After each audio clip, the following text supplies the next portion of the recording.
Hello, everyone. It's me. It's the guy who runs the game. Yeah. And welcome to the Guild of Icons. The music will start playing in a second. There it is. Took its moment. I am joined by the one, the only, Bisected Brioche, who is right above us. I'm going to unmute so that we can say hello. Hey, Brie. Here.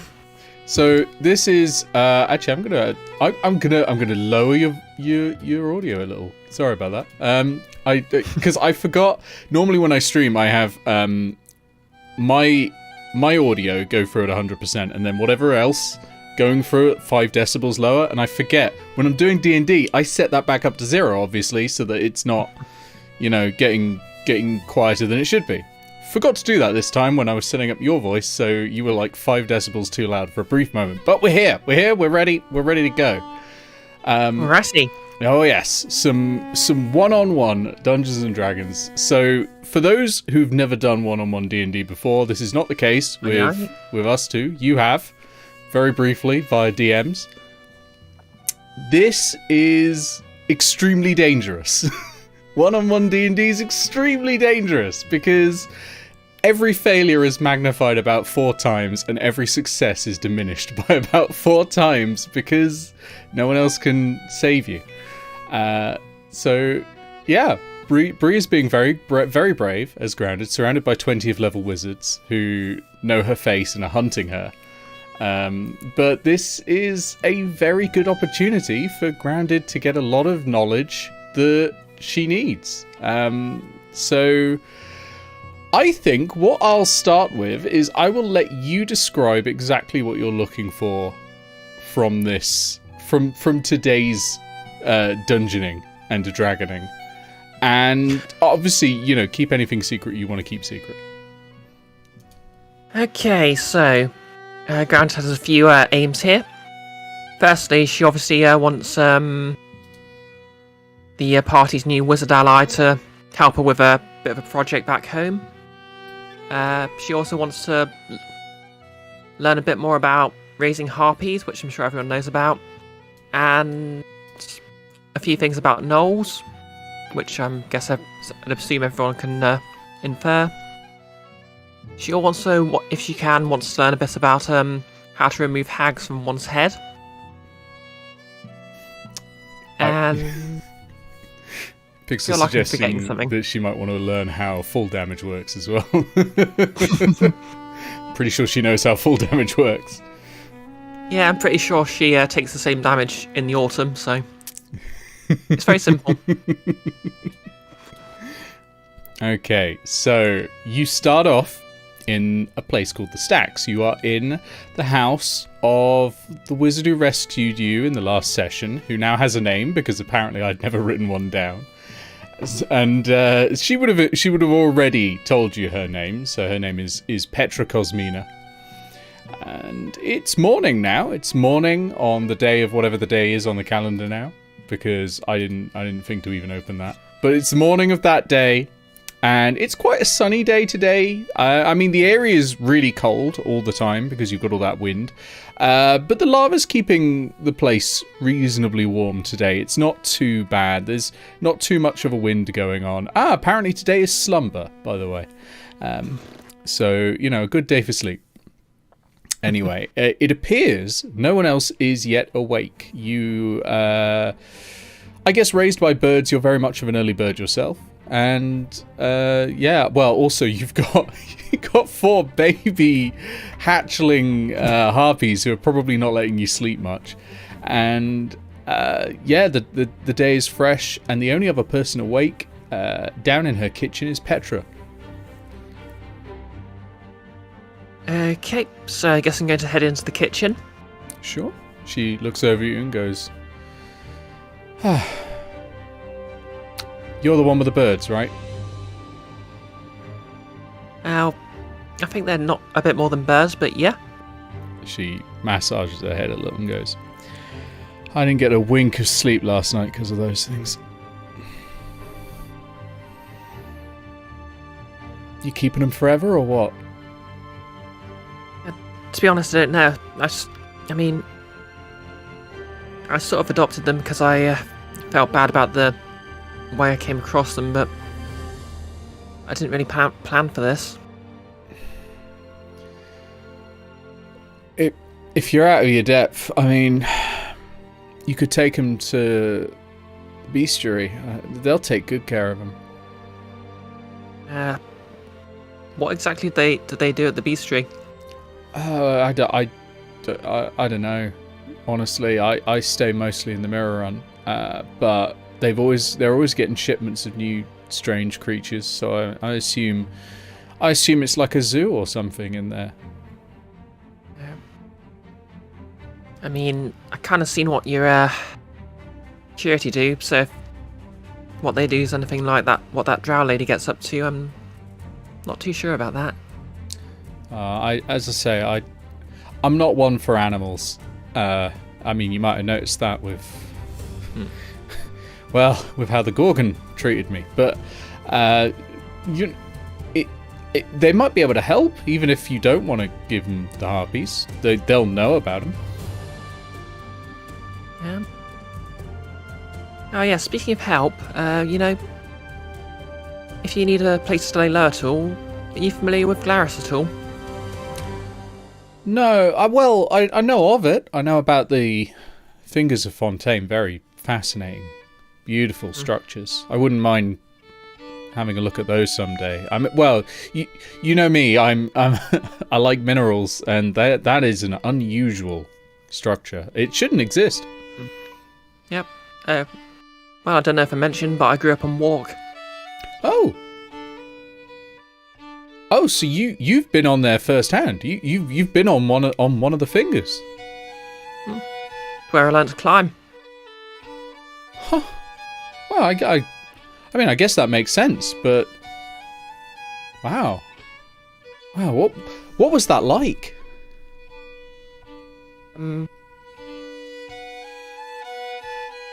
Lots of climbing.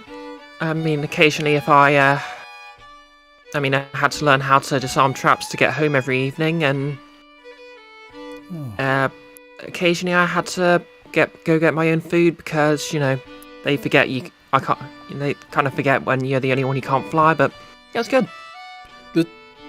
So you can live up there even if you can't fly. Huh. Oh yeah. I mean, there's just a sort of a. I mean, a lot of the Aaracokra prefer to stay in flight, but they've got sort of roosting areas and space to sleep. I mean, if you're interested, I'm sure they're trying to find ways to stop the place crumbling, and they don't tend to have much contact with outsiders, so I'm sure they could use a rock expert, if you catch my drift. Well, I wouldn't mind visiting it, but I don't know if I could stay for too long. I'm not great with big open spaces, you see, and up there. I don't know. Down in the Mirror Run, I mean, it's kind of reassuring, There's nothing that can just fly in and swoop off with you or anything like that.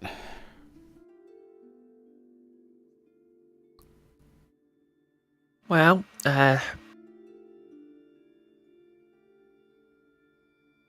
just keep the idea in mind, eh?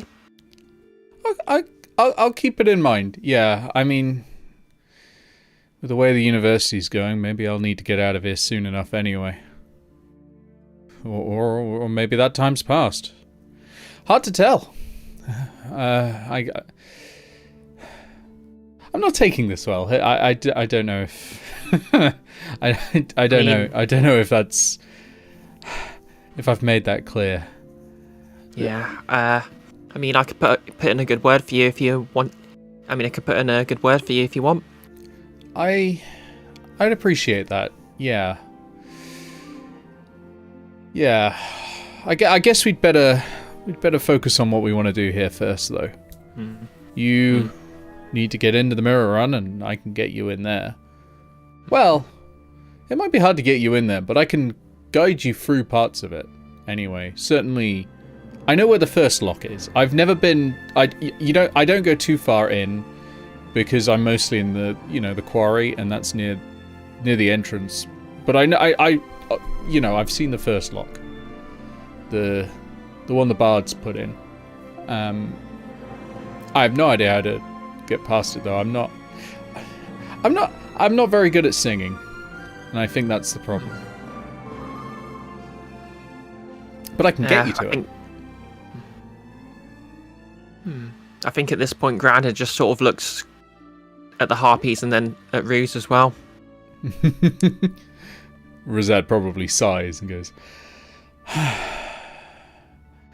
"Suppose I must then."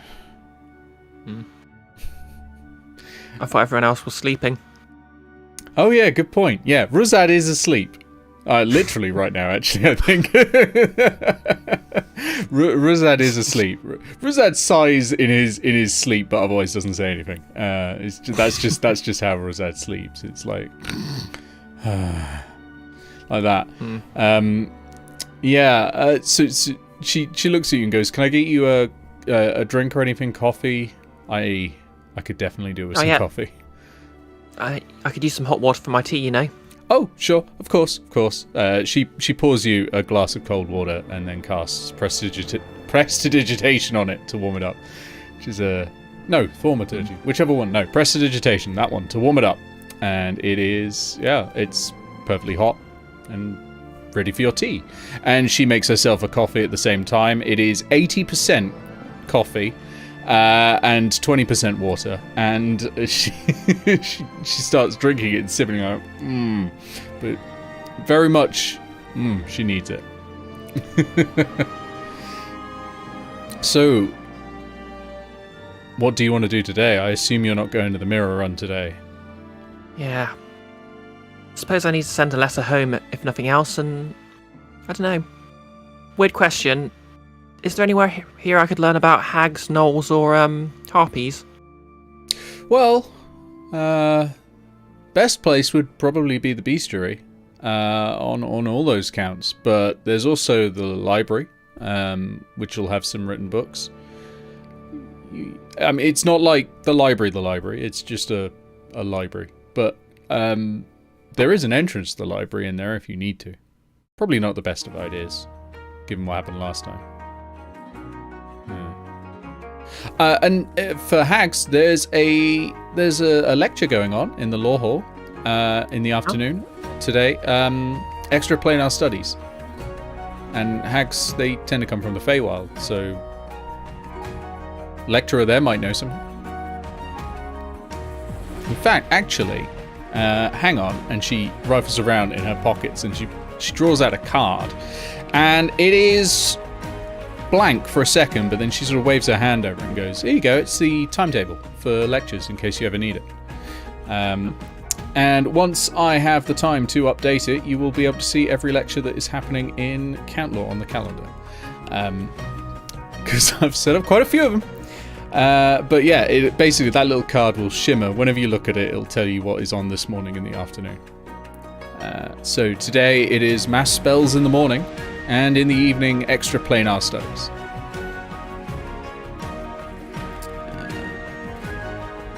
I might be able to do it right now.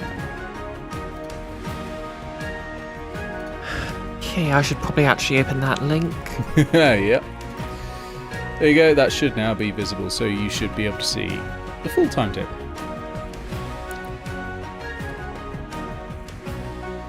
And I'm very quickly hiding something else. Ignore that one. Ignore that one. That doesn't exist. That I put in the wrong category. Ignore that. There we go. Gone. Is this all on Legend Keeper? No, this is on the calendar link I sent around ages ago. Oh. Which chat's that in? I'll put it in reference again just to be easier. Okay. Cool. It might not let you in with the edit button, but if you just take the edit off the end of that URL, you should be fine. There we go. Oh, yep, I'm in. Hey! So you should see a bunch of events that are going on. And yeah, so that little card will tell you everything that's going on in... Ooh, what's happened to our... Oh, yeah, of course. I wasn't able to pop the chat out today, that's why. So you briefly saw the Discord on the stream. I don't know why Discord's pop-out thing just broke today. It just disappeared the window. sure it'll be fine in the future. So yes, so those are the options. And she says, oh, for sending a letter, though, that'll be really easy. You just want the Whisper Watch. It's just around the corner. Okay. I don't need to show identification or anything, do I? Well, usually you would, but I'm sure you'll be able to convince old Postmaster Theric to send a letter for you. He's very amenable. Okay. Yeah. So yeah, so the options she's given you, and of course you can go anywhere in the university at all, but the best options for harpies and null rituals are probably the bestiary, which is off to the east.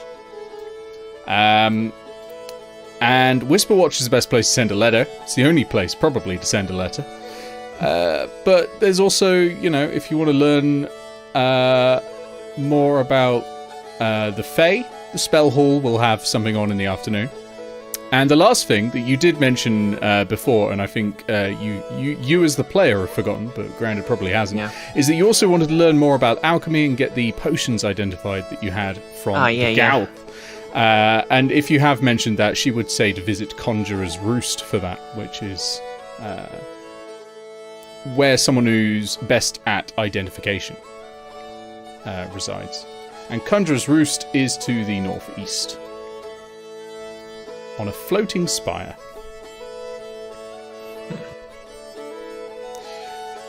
But where first? Okay, I think Grounded's first priority is going to be getting her letter sent, so... Okay. She's probably... Yeah, over to Whisper Watch then.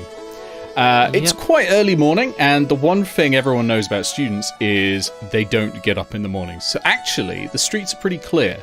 That could be a blessing or a curse right now, as it does mean you're more easily spottable if anyone is on the lookout for you. I don't think they will be in the morning, though, because most people here just do not get up in the morning. And you should be okay. But later on, you might have to deal with scrying and that sort of thing. Okay. And yeah, you're able to go up to Whisper Watch, and no problems at all. And inside, it's this extremely high tower made of rickety wood, and everywhere is covered in letters. They are like stuffed in every drawer, and they are sort of kind of lifting out of the drawers and floating around in the air as well. And they're sort of flitting between drawers, and then some of them are flying out of the open windows all over the place and sending off to places all over the world. But in the middle of it all, in this sort of round desk in the center, sat on a little wheeled chair, is an old human man with like last whispers of grey hair around his ears, and he's covered in wrinkles, and he's holding letters, and he's just like throwing them up in the air, and they're getting redirected to other places, and he's looking at another one and crossing out a word on it or something, or typing, and then replacing it with a better spelling of it, and then throwing it up in the air again and going, oh, that'll never get to where it needs to go. Unless I give it a little help. And he looks up as he sees the door open. He's like, oh, another early riser. Yeah. Funny to see one of you in the university. How can I help? Yep. I'm going to say Grounded's basically entered wearing her cloak and just carrying her tea. So she probably looks kind of like a tired student. A letter home, is it? Or somewhere else? Yep. And where is home? Do you know the Spire of Wark in Glarus? Oh, absolutely. I've flown over there once myself. Very lovely place. On a magic carpet, you understand? Not like, wings. Can you imagine me with wings? Nonsense. Well, every letter has its home. Let's get this sent. Have you got it written already? Yeah, I'm going to say Grounded wrote her letter before she set off. Okay. And it's basically got sort of a dry summary of everything that happened, maybe her boat trip. But it's also got a few things sort of written in thieves' cant, like how obviously Petra might need a place to lie low and can help with the spire. Okay. And there's just a bit of a PS that sort of refers to someone who's a bit sort of savvy to that sort of thing. You could help them pick that out. Okay.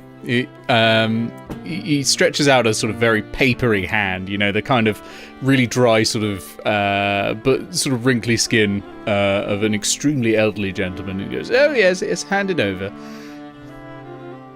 Yes. I hand it over then. And he opens it and he has a quick look. He says, "Don't worry, I'm not reading it. I'm just making sure we've got the right destination. Let me find an envelope. Yes." And he starts putting it in there and coughs slightly. Sorry about that. Right, and so this is going to Wark, is that correct? Yep. Yes. Yes, well, I already knew. Don't worry. Okay, Glarus, and then Paris, continent, not nation, you understand. And then, okay. Well, that should be ready to go. Just the matter of postage. That'll be 10 gold pieces. Okay. That's a bit steep, isn't it? Well, you see, it's getting there by magic. It'll be there within 2 hours. Can't argue with that, I guess. Grounded just pays the 10 gold pieces. Most people here do have quite a bit of money. It's how they buy all those gems they need. And he throws it up into the air and it whizzes around, goes into a drawer, comes out of another drawer, flies through a series of brass tubes and then out the window and vanishes. He says, that'll be there in about 2 hours. If there's a reply, we should have it, well, about 2 hours after they write one. Okay. Whereabouts are you staying? I can redirect it over to you if you'd like. It's just a quick visit at the moment, so don't really have a specific place. Any chance you could redirect it to Karaki? Well, I can do that. That might cost a little extra, though, the distance, you understand. How much? Just another 10 gold. Grounded hands over the 10 gold. He's like, good. I don't know why you're bickering about the price. You spend so much more on gems just for a single spell. He puts it away and he says, don't worry, that'll get over to Karaki. Whereabouts in Karaki? Or do you want it just to the council? Address it to the Guild of Icons office, Grounded. Okay. That's that new thing, isn't it? The adventures they're trying to do. Most gauche, really, but I'm always a supporter of anyone who wants to help the common man. Yeah, I mean, debatable, really. I heard the last low marshal getting high on the job. Terrible, really. Oh, really? Dreadful. How did I not hear about that? I hear about everything. Perhaps it didn't come through. Dropped him as quick as they could, I guess. Oh, well, understandably, yes. Can't have that sort of despicable gaucheness on the job. No. Obviously, if anything else comes in for you, I'll hold it here. If it's not from them in Wark, just in case. So do check back. And if you need any help at all with anything, just ask. I do know a little bit more than I let on. And he gives you a little sort of dry wink. He's like, yeah. Yeah. Can I tell what he actually means by that wink, or? Roll me an insight check. Okay, what's my insight modifier?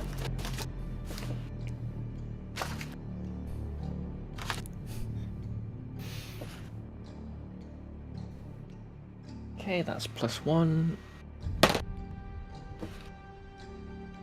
That's a 10. With a 10, you get the feeling that maybe he's reading all of the letters that come through this place, and so he knows everything that is going on. Although he might not know Thieves' Cant, for example, or any other codes that people are using if they are using them. Yeah. I'll keep that in mind if I need to know anything. Great. Well, as I say, do come by and talk again. It does get so terribly lonely here. Yeah. Hey, you'd know if someone was being gossiped about, wouldn't you? Oh, absolutely. It usually comes through on the Ethernet, yes. What's the Ethernet? Well, it's this, and he points at all the letters that are flying around. Ah. They go through all the ether and send off. Wonderful. That's a complicated series of tubes. Oh, yeah. Oh, the tubes there. And he points at the brass tubes that sometimes go over. Oh, yeah, they're very complicated. I made them myself when I was much younger, about 500 or 600 years ago or so. Oh, yeah. I should have said that. A while ago, anyway, you know. Sorry, I'm just so excited to have someone to talk to. Yeah. Oh, anyway, catch you later. I'll drop by to see if I get any replies. Oh, that would be most wonderful. Do bring me a bottle of wine or something. Okay. You know, just nice. I like nice things. You know, I like to hoard them a little. In my old age, you know, it's nice to have a little trinket here and there. Oh yeah. I pull out from my pocket some very fine cheese. He takes the cheese and goes, "Oh wow. Well, this is wonderful. You see, it's not about the material value of the item, you understand. It's really about the thought behind it. So I appreciate that a lot. Thank you. And what was your name again?" Grounded. Thank you. Grounded, joyous of Wark. Thank you, Grounded. I'll remember you fondly. Yep. And with that, I guess she leaves the area. Okay. He very carefully puts that cheese down in a small pile of trinkets that he's got near his chair. You get the feeling he's not going to eat it ever. He's probably going to use some magic to preserve it. But you walk out the Whisper Watch having accomplished your first mission, which was to send a letter. Hey, that was kind of weird. It was weird, wasn't it? Most everyone here is weird. Our university is just that way. Oh, yes. So, what would you like to do next? Obviously, the lecture at the Spell Hall isn't going to be on just yet. You can go to anywhere that isn't directly and immediately related to what you want to do, but you can also just continue on with wherever you fancy. Okay, I'm gonna say Grounded's gonna head to the bestiary next, but she's probably going to meander a bit, be a bit, just be careful and take her time. Yeah, and also keep an eye out for anything else. Okay, roll me. We're going to go with a stealth check because you're not necessarily hiding, but you're kind of obscuring your goings abouts. And I'm just going to roll a very quick general perception for the things that are scrying for you. Because the interesting thing about scrying is you actually have to. It's kind of like a satellite, you know. You've got to move it to the right place and see it. You can't just go show me where Grounded is. You have to literally move a magical eye around. So it's whether they can actually see you. Okay. That's a 10 because I rolled a 1. Okay, well, I rolled a 1 as well, and it's nowhere near as good as that, so it is a 2. So you're okay as you meander through. So I presume you're gonna go via the mile. There is actually a large hedge maze in the mile if you want to just dip into there for a while. That would certainly lose people's suspicions for a bit. And then on the opposite side, you have the God Hall and the Bestiary over there. And of course, as you get closer, it gets a lot warmer this side. This side, there's an open river of lava beneath you. It's just part of the mountain, really, and it's just constantly seeping off to the edge of this cliff and falling down. It's hard to tell on this map, but the grass and all that is a good 100 feet above the lava. So it's not like it's just suddenly appearing. There's a cave underneath. But then you are able to go to the bestiary, where it's a large area. Unlike on the map where there's very clearly some sort of tiled roof, the roof is actually made of glass, and it's this big dome of glass. It's sort of like half a cylinder of glass, like sort of the old like Victorian greenhouses they'd have in London, like that sort of thing. So it's one of those, and it's huge. And inside it, there's all these beautiful trees from all over the world. And there are hundreds and hundreds of large cages. They are quite large sort of specimen cages where there are creatures in of all sorts. You see a flumph. You see, for example, at least 2 baboons, one of which is in a small jacket and holding a burnt-out cigar. There is a...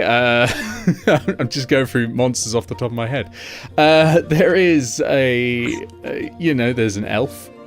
No, that's a person. It's not an elf. What is my brain doing? Question: is the flump in a little glass tube?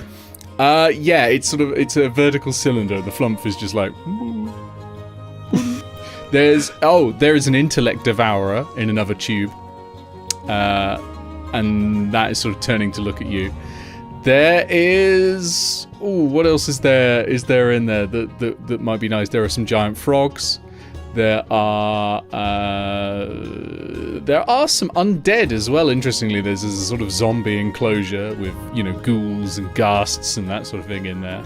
And there's people walking around with clipboards, and they're sort of studying the behavior. And some of them are going around with like feed sacks and that sort of thing to feed people. There's also 4 long ponds, sat in which you can see all sorts of fish of various types. There's also a sort of tendril of water comes out of one and tries to grab a researcher's leg as they walk past, and you get the feeling there's a water elemental maybe in one of them. And in the center there's these huge trees, lots of various different kinds of trees and bushes and plant life in general, and there's a load of birds flying around, little tiny birds flitting between all of them. And yeah, in general, it's very bustling, very busy, and looking over it all on this sort of railing that's about 10 feet up is a Goliath, and she is compared to Isildur Than, the Inquisitor of Karaki. She's huge. Like he was quite emaciated. He didn't really eat much. He spent all of his time basically reading and drinking coffee.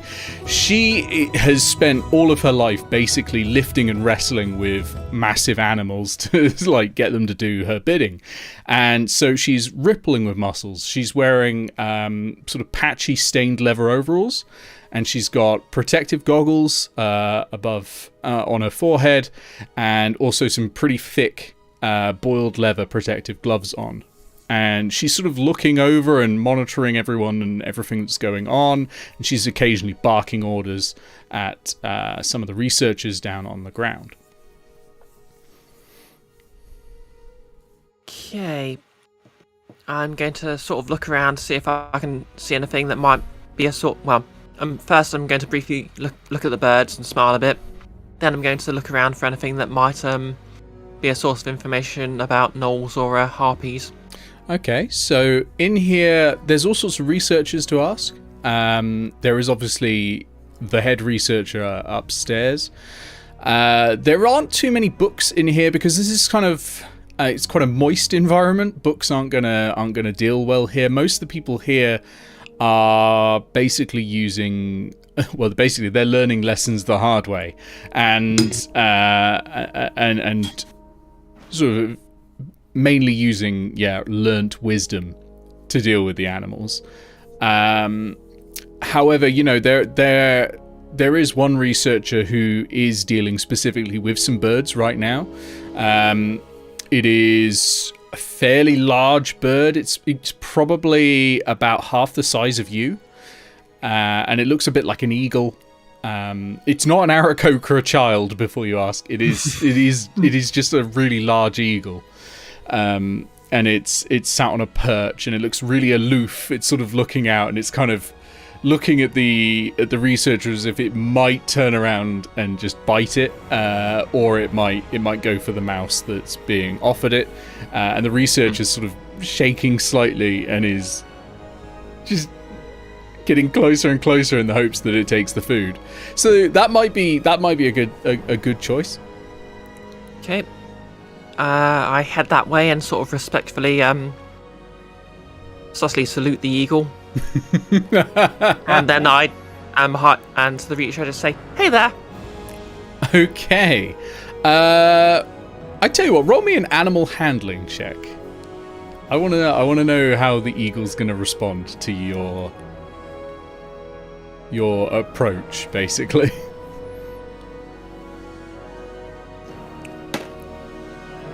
That's a 15. 15. I think the eagle's going to be fine. The eagle sort of bows ahead very slightly. You know, two bird respecters. Just the mutual respect of people who love birds. And the researcher is going to see this and see you and go, "Oh, are you familiar with giant eagles?" Yeah, not specifically, but Grounded of Wark. Oh, hi. Yes, I'm well, they call me Fidget. Well, my real name is Figueroa Delamina DeSantis, but people don't really remember the name, so Fidget kind of stuck. Yeah, fair enough. Can I help you at all? Are you a new student? What? More like a visitor. Oh, well, that's unusual. You'll have to go and... Have you had your safety introduction? Oh, yeah. I sourced out all the paperwork. Okay, good, because we've got something pretty big arriving soon, and I don't... I don't want to risk it, obviously. Well, that's good. Has Kaladina let you over here, or does she know you're here? Is that Kaladina? And Grounded just points up at the Goliath. She narrows her eyes and she says, "Yes, and you know that if you'd taken the safety inspection. Since she is the one that does it."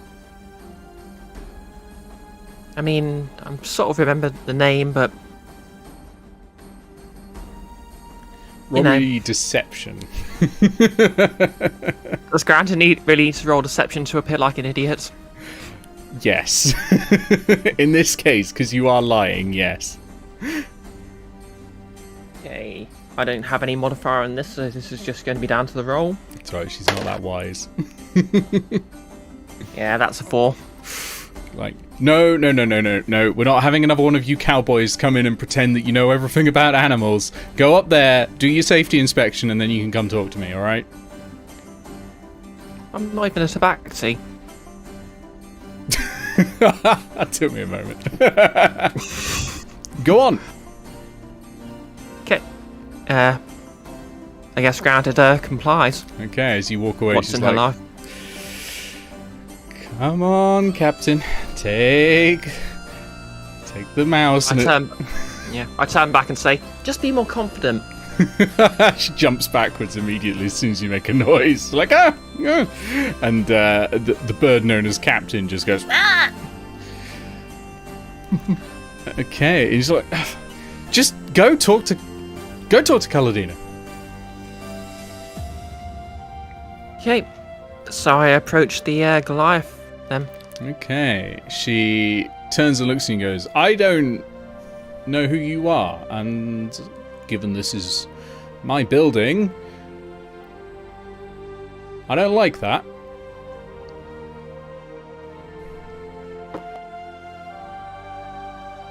Hi, my name's Grounded of Wark. Well, I guess I know who you are now. What are you doing here? Long story short, I was kind of looking for... I know this might sound specific, but I was looking for information about raising harpies, and also kind of wondering if anyone could help me find out why gnolls do gnoll things. Do you have the harpies on you, by the way? Now I'm going to say she left them behind at Petra's house, just because... That's fair. Petra is right now pulling her hair out. She's like, I just want to sleep. And there's just like tweeting going on constantly. But yeah, no, that's fine. She's just raising harpies. Why would you want to do that? They're murderous, vicious little bastards. Yeah, kind of killed their parents and I feel bad about it. I mean, death is a natural part of life. Incidentally, I kind of want to know about gnolls because they killed my parents and I feel bad about it. They will do that. Yes, they will do that. We've got a gnoll somewhere around here, I think, in far east corner. They're interesting. Can't let them combine. Not combine like an ooze, but can't let them meet up with each other. Otherwise, there's some madness takes over.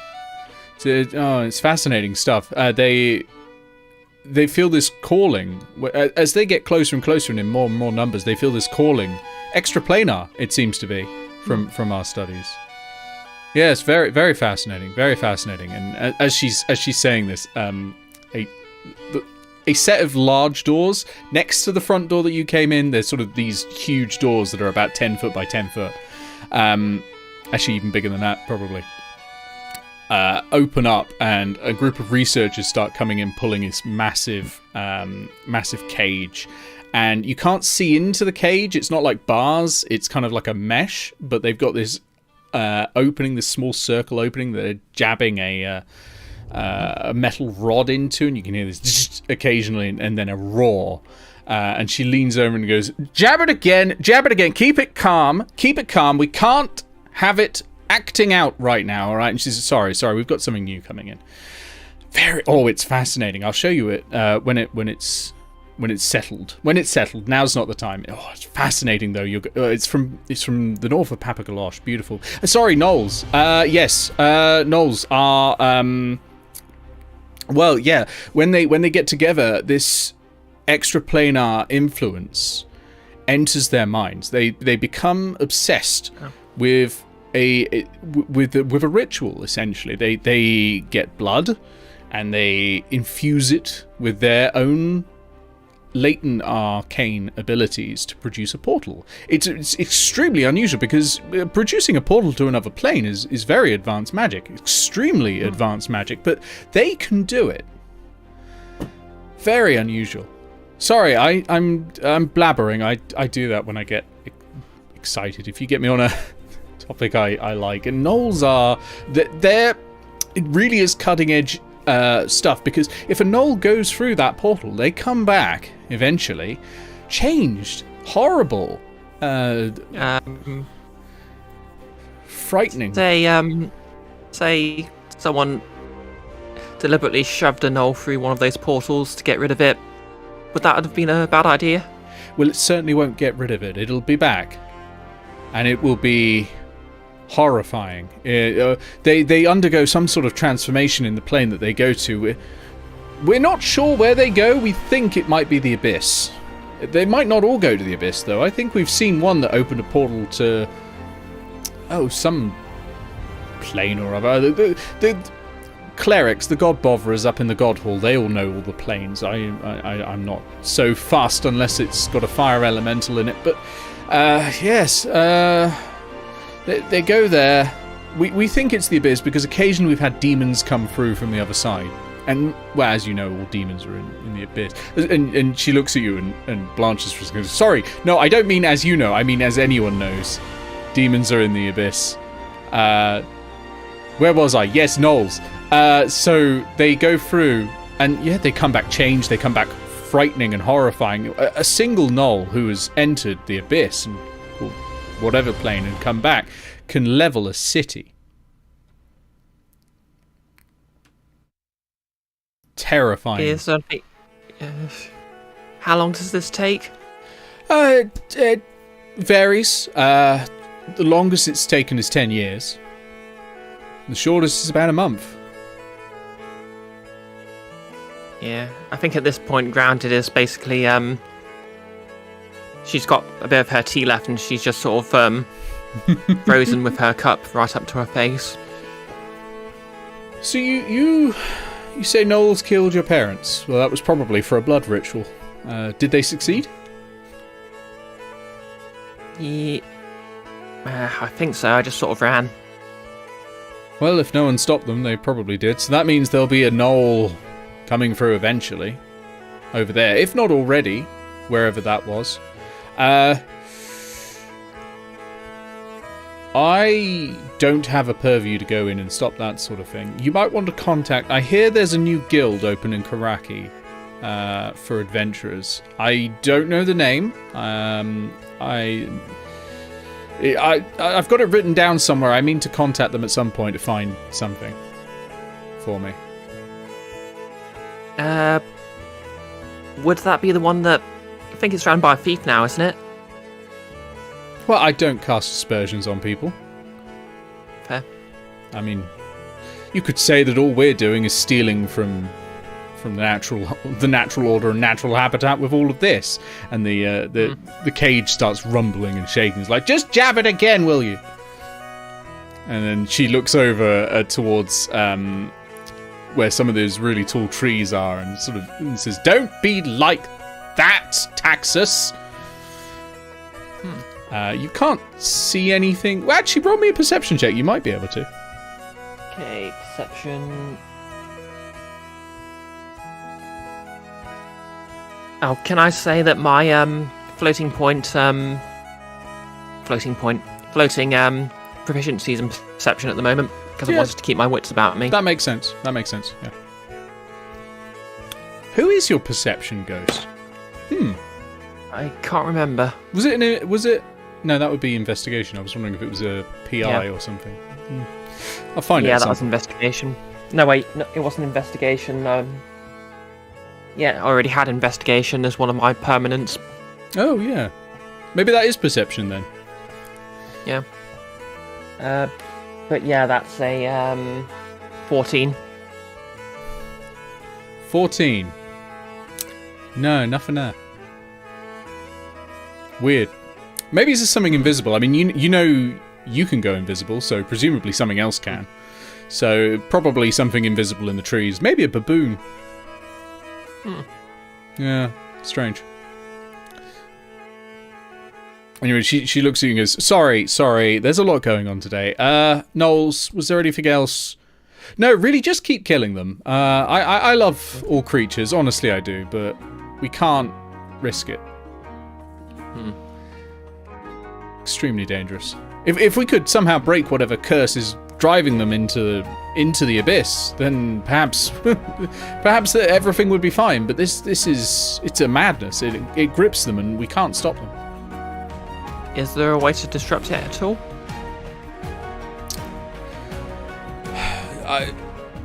Not that we know of. Maybe entering the abyss, finding what they're looking for there, and killing that. If it's a thing.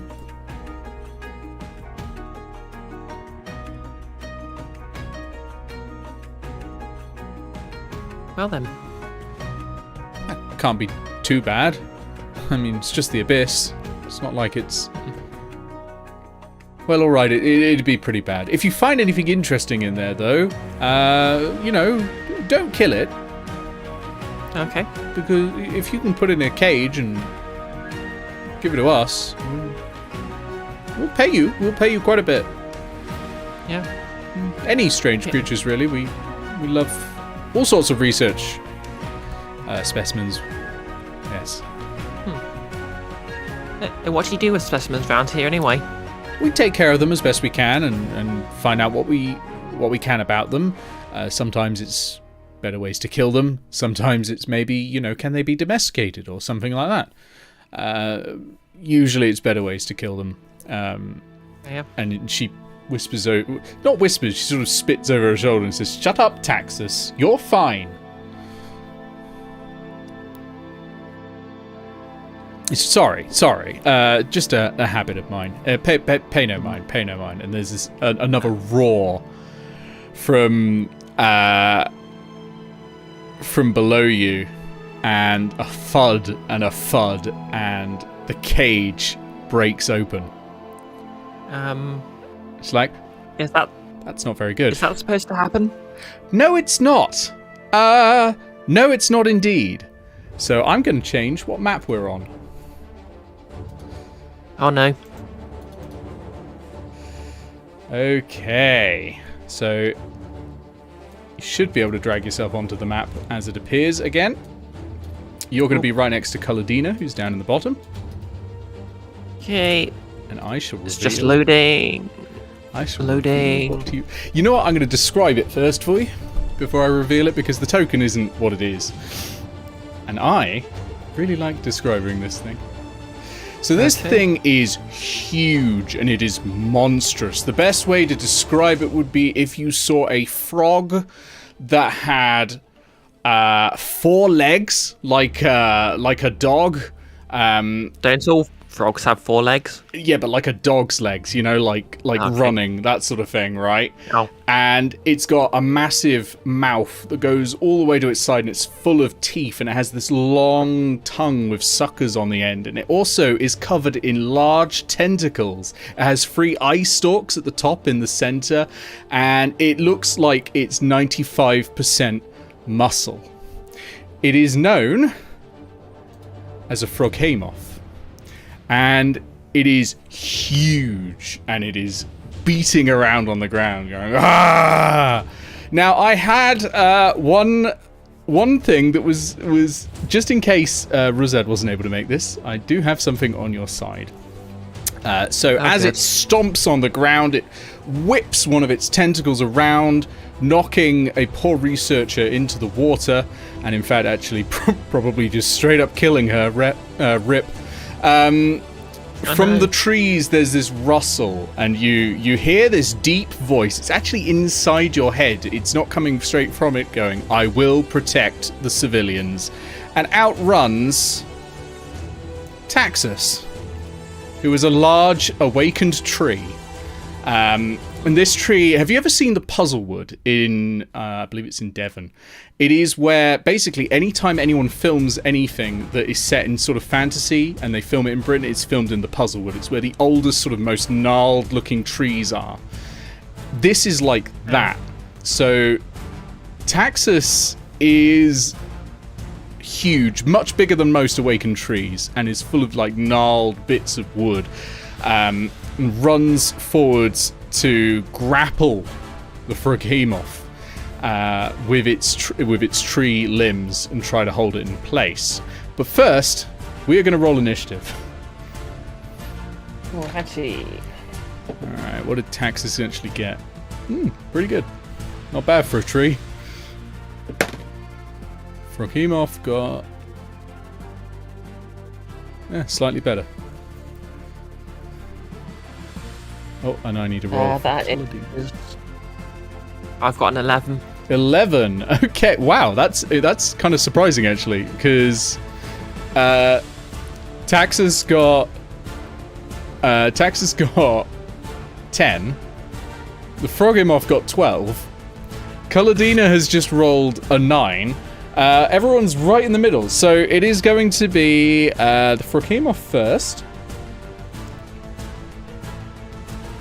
Then it is going to be...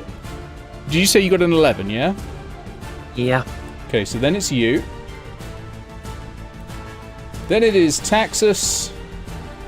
And then Caladina. Okay, technically there are 2 students down there. They're not doing shit.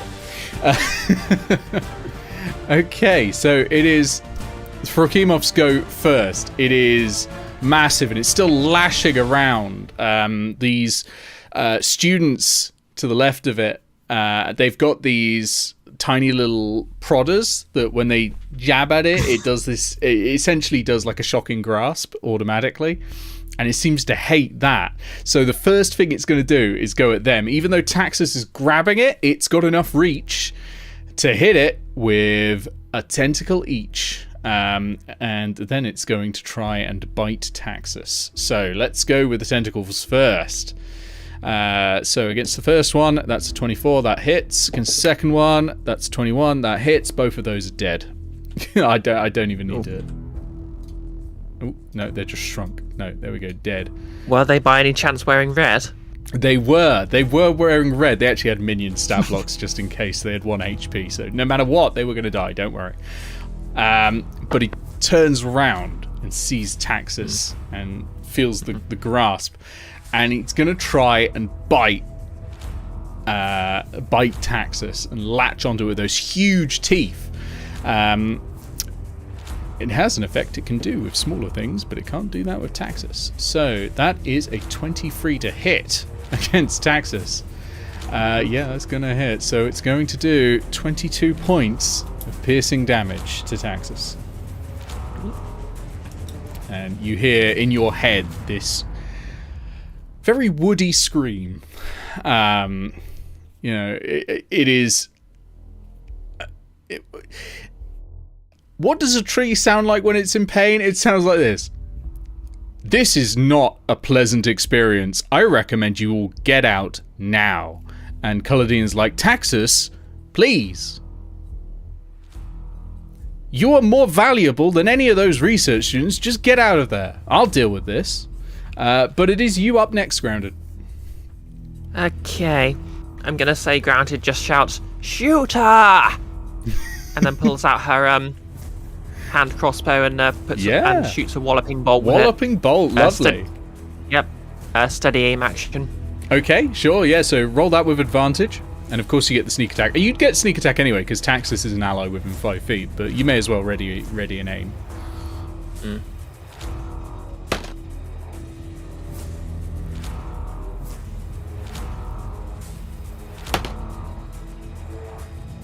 That is a 17 to hit. 17 does hit, yeah, roll damage. Righty.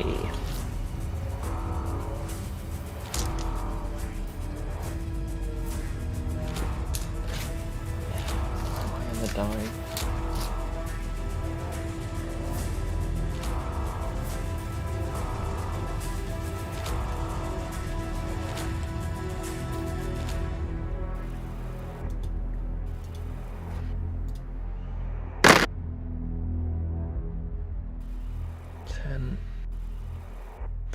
Plus 3. 17 damage. Okay, 17 damage. Good hit. So the walloping bolt... And that's, yeah. So that's 17 damage. There's also... It's a strength save, is it?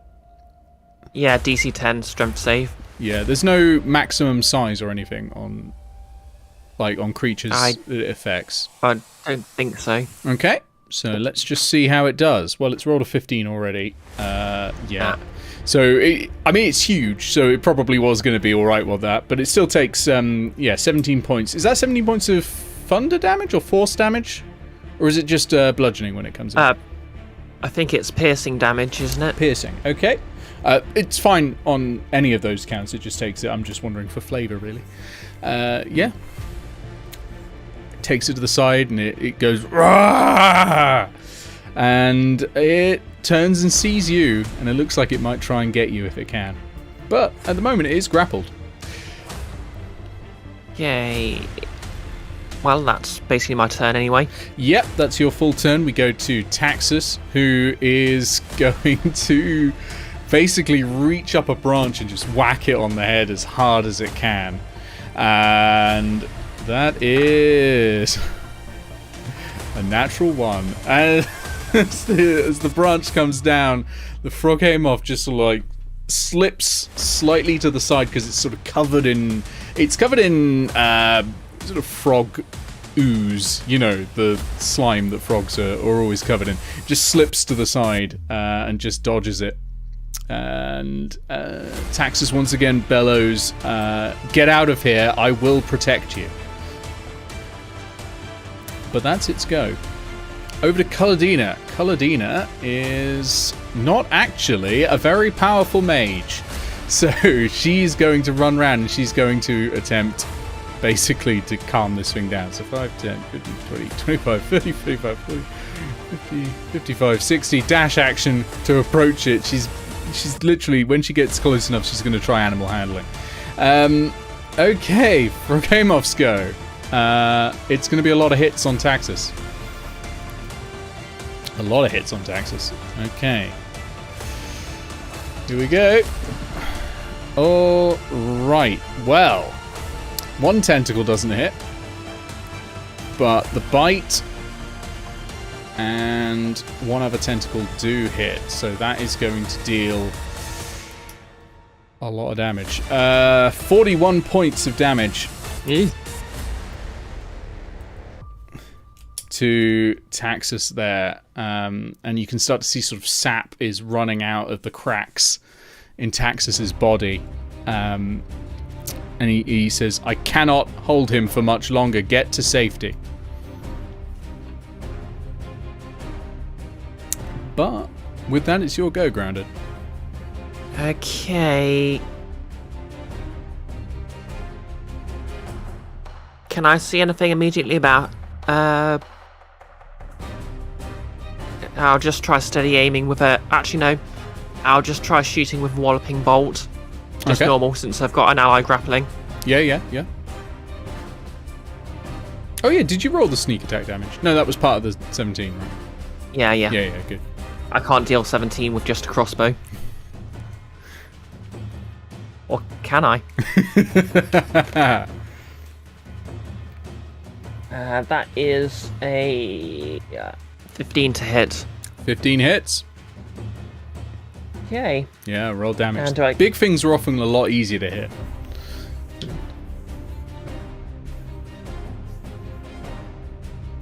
That is 5, 10, 14 plus 17 again. 17 more damage. Okay. And another DC 10 strength save. Another strength save. Ooh, hang on a sec. Just rolled a 4, so what is its strength modifier?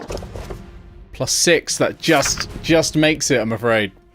Just makes it. Because there's an interesting thing that if you're grappled and prone at the same time, you are up shit creek without a paddle, actually, because you can't stand up again. So, because your movement's 0 when you're grappled. Okay, what about movement? You've got plenty of movement? Okay. I'm going to move 5, 10, 15, 20, 25, 30 feet. And then I'm going to, because my crossbow allows it, I'm going to use my bonus action to shoot it with another Walloping Bolt. Oh, yes, of course. Go for it. I don't get sneak attack damage on this second one, though, do I?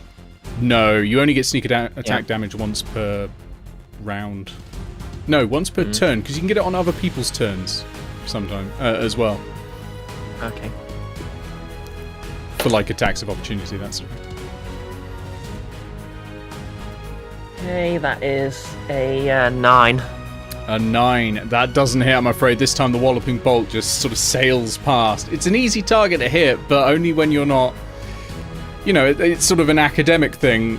All plans change when there is a massive frog monstrosity on the field. Yeah, and it is writhing about. It's trying to sort of shake itself loose of Taxus. Okay. It is Taxus's go again, and he's gonna try hitting it again because that's all he can do really at this point. But that will hit this time at least, and that is going to do 25 points of bludgeoning damage. Okay. And once again in your head, he's like, I am asking you again, leave the building.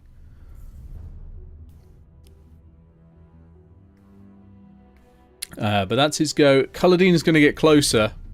And 5, 10, 15, 20, 25, 30. Actually, he's going to... Yeah, he's just about close enough. He's going to pick up one of those lightning rods and jab it into the Froghemoth. And going to do 1d4 lightning damage. Which is 2 points of lightning damage. But... And as she does this, she shouts, hit it with lightning! Hit it with lightning whenever you can! Because if the froggy moth takes lightning damage, its speed is halved and it has a disadvantage on dexterity saving throws. Okay. Until the end of its next turn. Guess he has no way of dealing lightning damage. Well, that's why there are these lightning rods on the ground. But, you know, she's able to do that, and you might be able to take advantage of it. Okay, how far is the drop ahead of me? It's 10 feet. Okay, I'm just going to hop down then. Okay. Oh, wait, it's not. Is it my turn yet? No. It is the Okay. Froghemoths, who is at least going to split attacks this time. And it is it is. It's going to use the bite on Kaladina, and it's going to whack Taxus twice with the tentacles. So the bite is... Oh my god, yeah, that's going to hit. Oh, neither of the... Oh wow, 2 natural ones on the tentacles. Taxus is fine. Kaladina, however, basically it opens its maw and it shoots its tongue out, wraps it around Kaladina and goes... And she has been swallowed. Oh no. Yeah, she's stuck in there. She's in trouble. She is in trouble. I'm just going to make a note. Swallowed. She takes no damage from that though, but she is stuck inside there and will slowly be digested. Ah, we lost her grounded. We'll wait. We'll get him back. Unfortunately, Grounded's video feed has been digested.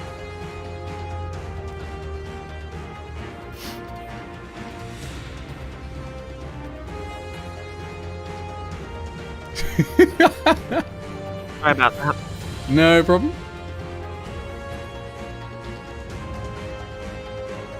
There we go. So, Kaladina has been eaten. But she has still got the lightning rod in her hand, although there is another one on the ground where she currently... Where her marker is on the screen. There's another one down there. And, yeah, so that's the Froghemoth's go. It's now yours. Yay. How deep's the water there? 5 feet. Okay. Does it count as difficult terrain, or...? Yes, it will count as difficult terrain while you're in it. Unless you have a swimming speed. I don't. Okay, I'm going to try running. I'm going to hop down. Okay. And run. Wait. 5, 10. Difficult terrain is just half movement, isn't it? Yeah, it is. Yeah, just half movement. Okay. I'm going to take a bonus action sprint to run across here. And I'm basically going to try and shove the froggy moth into the water. Let me just check something. I have a feeling there's a limit, a size limit, to shove something. Okay. Must be one size larger than you at most. This is actually a huge creature. So one size larger would be large. This is 15 foot by 15 foot. Okay, new plan then. I'm going to... How much movement do I have left? 1, 2... 10... I mean, if you want, you can move yourself back to where you started. Like, you don't... Like, you would have known you can't shove... Like, Grounded would have known that she can't shove a Froghemoth. That's a disconnect between player and character knowledge. I'm perfectly fine for you to say I wouldn't have done that. Yeah, I mean, it's also reasonable to say Grounded might not have known that in the first place, but... Well, true. I mean, you can go in there if you want. I'll give you inspiration. Well, I've already got inspiration, so I'd be wasting it. Well, you really need to use that stuff. Yeah. Right, okay, new plan. I'm going to move 1, 5, 10, 15, 20, 30. Mm-hmm. I'm going to grab the rod. Okay. I'm going to does it count as a precision weapon out of interest? Yeah, I reckon so. It's not like a club, you're like jabbing. It's like Yeah. I think your knowledge of how to use like a rapier or something like that would fit on this. Okay, I'm gonna grab it and try and give it a good shocking then. Okay, yeah. Well, roll me an attack roll. Add your proficiency with, we'll say it's simple weapons in this case, but use finesse for it. So, yeah, go for that. Dexterity. Yeah. Okay. Do I get advantage because I've got a flank or? Oh yeah, go for it. Yeah, yeah. Taxus is a very capable flank.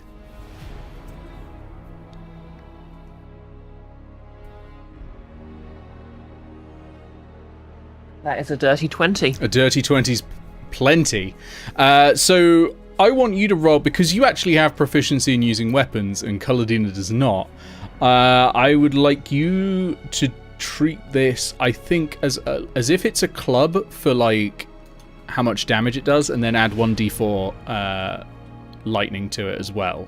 So Okay. let me just get you the club. I think a club is a d6. Yeah. Oh, d4, really? Okay, so that's a D4 plus D4 how much lightning damage again? plus a d4 of lightning. Okay, so that's 2D4 plus my sneak attack. Indeed. Do the lightning separately though. It takes lightning damage slightly differently. Okay, lightning damage is 4 actually, Very nice. Okay.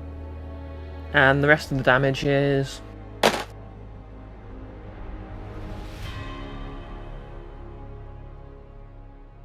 9. 9. Okay, so that puts it up to there. All right, so that shot goes through it again, and it sort of goes. Zzz. There's, of course, a famous piece of literature that once asked the question, "Do you know what happens to a frog when it's struck by lightning?" And the answer, of course, is the same thing as everything else. And that's actually not the case in this. It gets slowed, and it has disadvantage on dexterity saves. Is the answer here? Okay, so that's taken that damage there, and that is your action.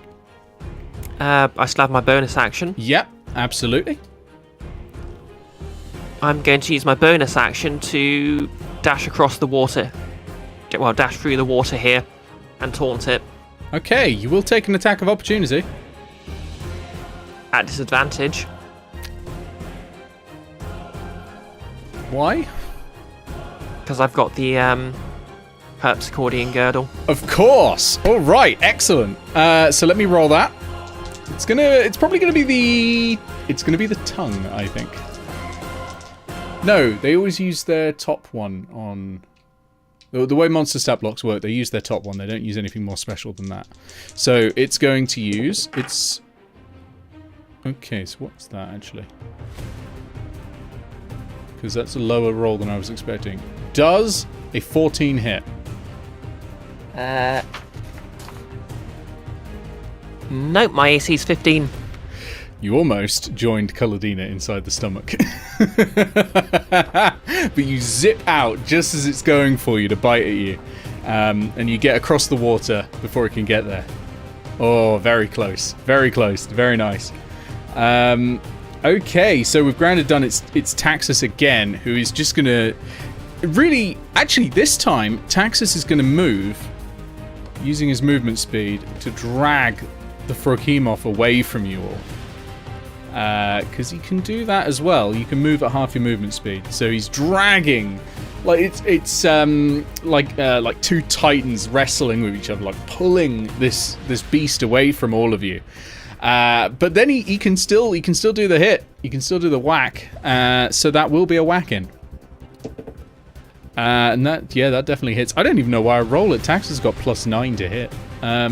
So that's another 25 points of bludgeoning damage. And you can now see like blood coming out of the Froghemoth's mouth.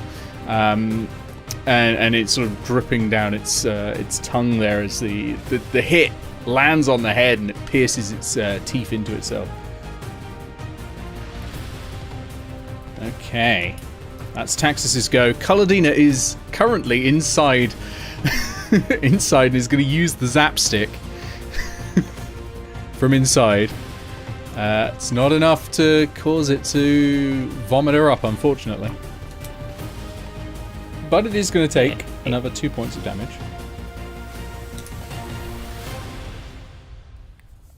And that's all she can do inside there. And the Frogimoth is going to attack. But this time it's going to use its action to try and break the grapple. I think. It's going to give it a go anyway. Right, so it's going to be strength contested by strength.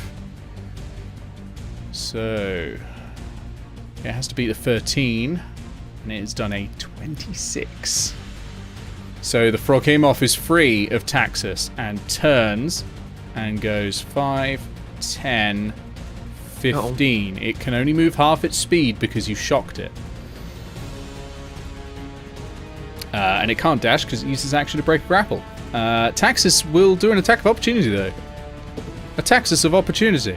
And that does not hit, I'm afraid, though. That branch comes down, but it's too slow. Splashes against the water. Disgusting. It's Taxus evasion. It is. The IRS just comes streaming in. Grounded, it's your go. You've got a Frogimoth on the opposite side of a body of water. It's a good thing that frogs don't have a swim speed. Okay, I'm going to do two things. I like it. Firstly, I'm going to ready an attack action, but I'm not going to ready it to attack the Frogimoth. I'm basically just going to stick the lightning stick into the water if it enters it. Oh, that's neat. I like that. Actually, is that an attack action, or is it just like literally just putting it down? I'd say I'd count this as an attack action because you're trying to deal damage by using an item. It would still be an action anyway, either way. Yeah. You wouldn't need to roll for it, I think. Yeah. Okay. All spell casting uses a standard action, doesn't it? Not all of it. There are bonus action spells. Yeah. Healing Word is one, I think. Not many though. Most are actions. Yeah, minor illusions. Is that? Yeah, that's just a standard action. Yeah. Yeah. Okay. Okay, I'm just gonna shoot it with a walloping bolt then, with my bonus action. Yeah, absolutely. Go for the roll on that. These things are expensive. That is a 19. Ooh, that hits. Yeah, roll damage. Okay, no sneak attack damage, but but that's a 9. 9. I rolled 6. Damn, that's really good. Yeah. So that's 120. Okay. It's taken a lot of damage, honestly. It's not looking great. It's not looking great at all. But nor is Taxus. So. Yeah. Is that a strength saving throw as well? Oh, yes, it will be. Let me roll. Ooh, that's a 9. It's knocked prone. Yes. I'm just going to turn it upside down to mark that. Boom! Just straight to the ground. It's probably feeling a little unsteady on its feet because of everything that's going on, the wallops from Taxus and all that, and then that walloping blow to the side of its head just knocks it down to the ground, and there's this thud that shudders through, and it sort of rattles the panes of glass above you as you knock it down. Yeah, no, beautiful. Knocked prone. I will just say something I've got to roll because I forgot to do it. Culladina's getting digested. Ooh. So how much acid damage is she taking? That's not too bad. It's 11 points of acid damage because she takes that at the start of the Frogimoth's go automatically. Okay, that's really good, and you've got that ready to action for if it gets into the water, which is a good shout. Anything else? Yeah, I've only really got my movement left, so I'll leave it at that. Okay. Taxus sends a message again psychically to both you and Culladina and says, Archbestiar, is there a better way to dispatch this foe? And you can't hear a response, but he says, noted, I will inform the devil. And then says, devil, please attempt to use fire. And he's going to run straight at it. So that's going to be 10, 20 straight up to this thing. And he's going to bring down like both branches straight overhead. It's prone, so it's going to be with advantage as well. Haven't rolled any crits yet. Oh no, it's enough to hit, but it's not a crit. I want to crit someone with a tree branch. Stick it to him. Yeah. So that is going to be another 25 points of damage, and it's still not looking great, and it lets out this roar. But yeah, that's Taxus's go. Culdi's inside getting swallowed. Another zippity zip. Fuck all points of damage, unfortunately. But it is still shocked. You know, it is going to be half speed, which it being prone means it can't move much at all. Okay. And in fact, we go over to it. It's going to stand up. That's all it can do. Because its movement speed has been halved by the shock, and it takes half your movement to stand up. So it lumbers back to its feet, and it is looking straight at you. Actually, it's looking at you and Taxus, because the eye stalks can kind of sort of swivel around. But that's all. Well, no, it can use its actions. It's gonna do the 1, 2, 3. Hang on, how far away? Ooh. Okay. So it is actually going to use its tongue, and it shoots out towards you, Grounded. I'm going to need a strength saving throw, please. DC is 18. Oh no. As the tongue starts to sort of wrap around your midriff, and you can feel it trying to yank you over the water.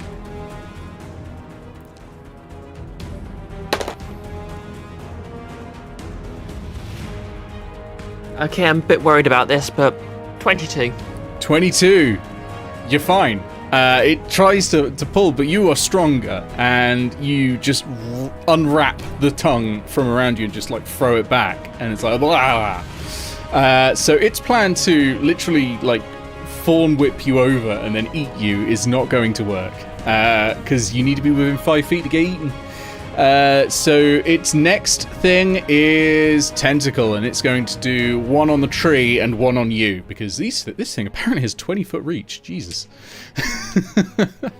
So I'm going to do the red one against Taxus and the green one against Grounded. Red one is that's literally the third time I've rolled the same number on both dice. That's weird. So it is a 16 on both of those. Does a 16 hit? Yep. Oh. My AC is 15, so. Okay, so that's going to be a tentacling. Let me find my D8s again. It's always fucking D8s. It's always D8s. I've just been using the average when it's been hitting NPCs because I couldn't be asked. But since it's you. Okay. 5 plus 5. Oh, Christ. 10. 13 points plus 6. 19 points of bludgeoning damage. And you are grappled.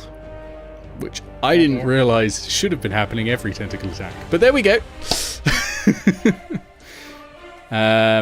It's going to use the other one on Taxus. And Taxus's AC is 15, so that also hits. Taxus and you have the same AC.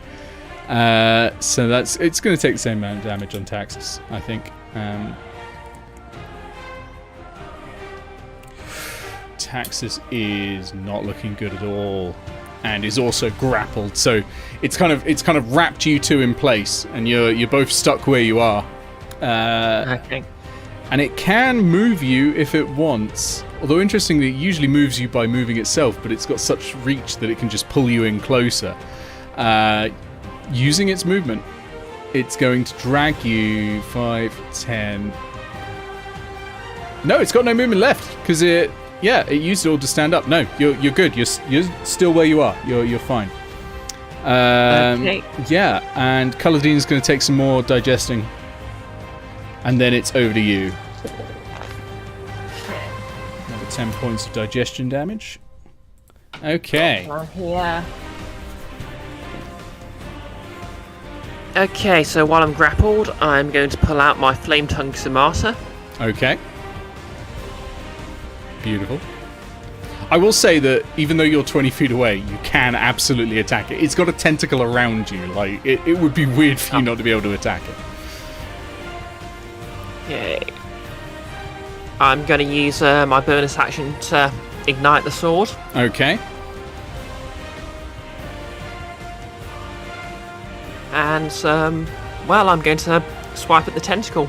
All right. Roll me an attack roll with this flaming sword that you have. I actually forgot I'd given you that when I was checking stat blocks to put against you.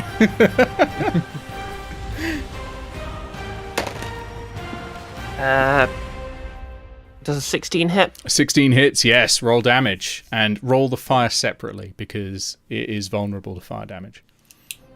Okay, that's 2d6 separately. What's the base damage of the Shikimata? I think that's a d6. Sure. Usually. Let me have a look.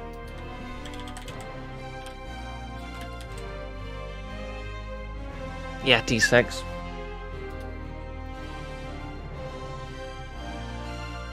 I don't think I get any sneak attack damage, do I? Technically you do. As okay. Taxus is right there, and he's not incapacitated. He's grappled, but he's not incapacitated. Okay, I'm going to have to get some more d6s out then. Alright, so the flame damage is 6. Okay. And then for my sneak attack damage, that is...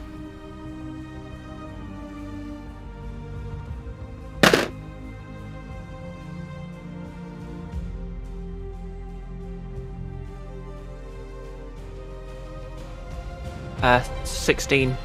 Okay.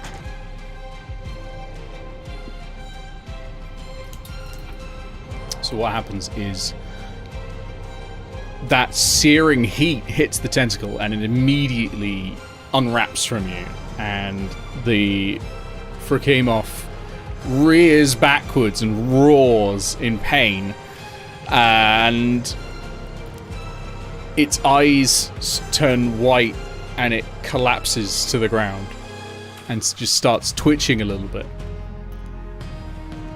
Dead. You have killed it, yeah. And that was that was just enough damage to take it out that round. That was quite a hefty amount though that came in. I mean, the fire damage alone was I mean that was doubled up. So yeah. I was kind of hoping to knock it out, but there we go. I mean, you can say that retroactively. You can say any melee weapon attack, even one that's on fire, apparently, can be a knock unconscious. Can I say I sort of press the sword onto it just to hurt it enough it sort of passes out through the pain since it's already weakened? Yeah, absolutely. So it rears back and it just passes out from the pain. So there is still obviously a problem that Kaladina is still inside it. So what I'm going to do is approximately every 6 seconds I'm going to roll 3d6 until you manage to get her out. Yeah. Or she dies. One or the other. Okay, I'm gonna 5, 10, 15, 20, 25, 30. Yep, run straight up to it and just try and dive in there and pull her out. Oh, yeah, straight on in. No, that's fine.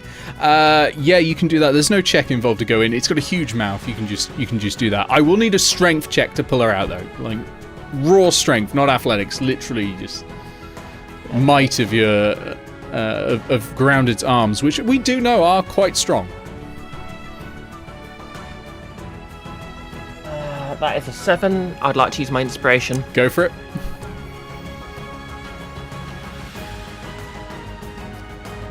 That's a 12. 12. Is that including your modifiers? Yeah, that's with my modifier. That is unfortunate with inspiration. No, you're not able to pull her out this turn. She's going to take another 3d6 acid damage. Ooh, wow, okay. So she's taken 51 points of acid damage so far. You don't know how much health she's got, although she did seem pretty like someone who'd have a high constitution, you know? Yeah, you can have another go at it, or you can try some other method to get her out.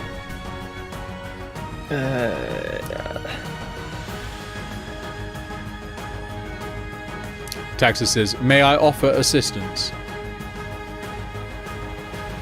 Yep, if you could get her out, that'll be very probably a good thing.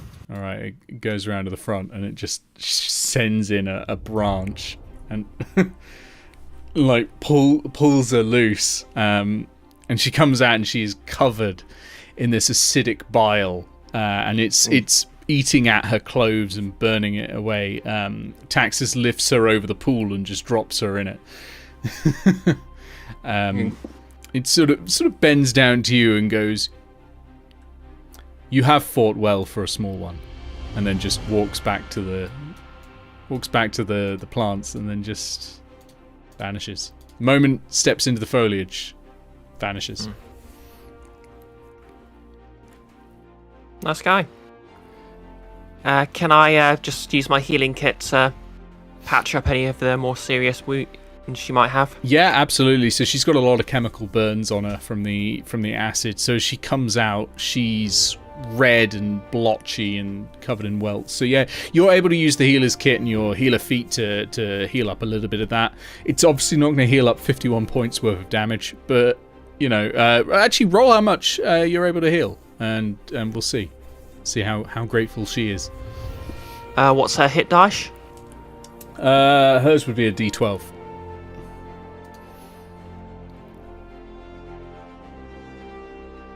Sorry, what's her number of hit dice? Oh, her number of hit dice. She would have 7. Okay, so that's 1d6 plus 4 plus hit dice, so 4 plus.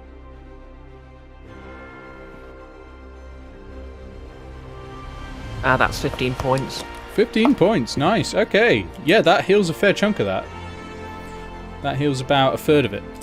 So yeah, she feels that, and she's like, "Oh, God, thank you. I need to get on to the artificers about building me a better cage." They always say, "Oh, it'll hold anything. It'll hold anything." You know, we once had a bullet, and that thing's gone. I mean, I don't even know where that is anymore.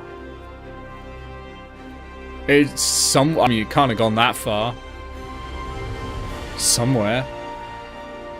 But yeah, they just didn't reinforce the... Anyway, sorry, what am I saying?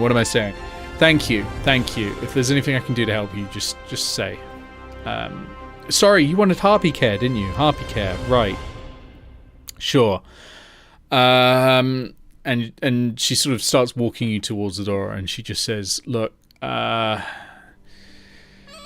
feed them seeds and nuts and insects until they're 1 year old, then move on to meat. You're going to want game, rabbit, pheasant, you know, meat with a lot of iron in it, that sort of thing. For drinking, rock milk is best at all stages, really, of development, if you can get it. Cow will suffice. Don't feed them water until they're fully grown, or their bone structure will be too weak for them to fly. Just go for milk all the time." Thank you. If anything goes wrong with them, you know, we'll take them off your hands. We'll be kind to them. You know, this is a challenging creature to take care of. They are not pets. They are not children. They aren't even properly sentient. They're, even if they look like people, and it's mimicry. Be careful. Yeah, I understand, but they're alive, aren't they? They are, but they might not show you the same courtesy.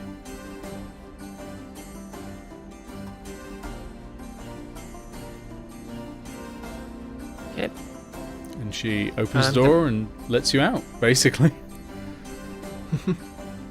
So yeah. Let me bring you back to the main map, which will take a moment to load because it's so fucking big. Actually, we're about 9:10. This is probably a good time to pause before we start another thing. Yeah, I was gonna say I kind of need to use the loo anyway. no problem. All right, we will go to the break screen, and your camera is off now. And I'm gonna sit here and chat with people for a bit, and then I'll go get a drink in a moment. Okay. How are we all doing, chat? How you doing, Pixel? How you doing, Nolus? How you doing, Iris? And it was good to see Devi random as well. Those damn artificers are so unreliable. They are. They're extremely unreliable. She's taken roughly 2.9 Morgan deaths of damage. Yes. Well, warlocks aren't known for their hit points compared to.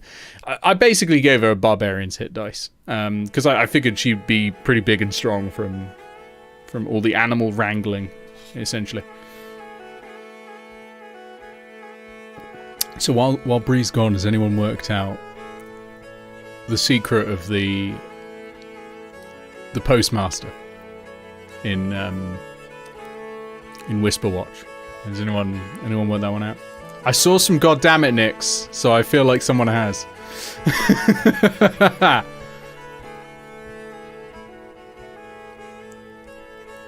You're doing good, Iris?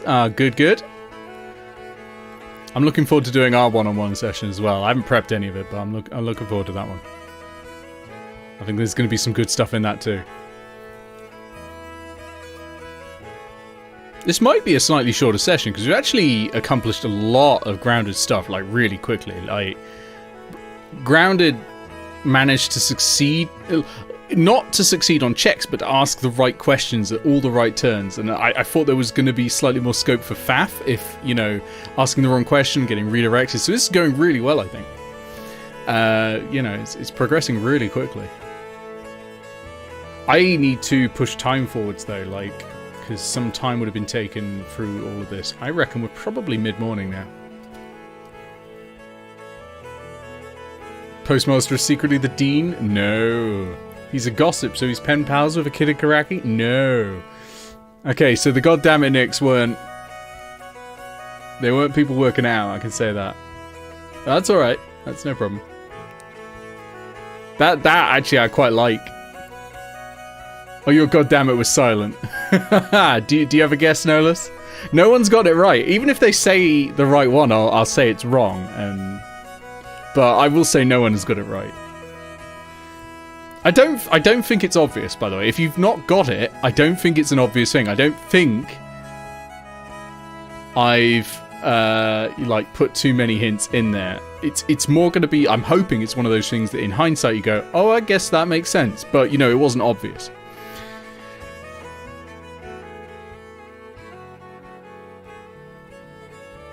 It is pretty something how many sentient in quotes species in fantasy there are that arise from curses and are just kind of compelled to the whole goblin problem thing, Well, that is true. That's a good point, and that's why I kind of wanted to distinguish harpies as being creatures that look like humans but aren't anywhere near. They're purely I know the lore is that they're cursed, but they are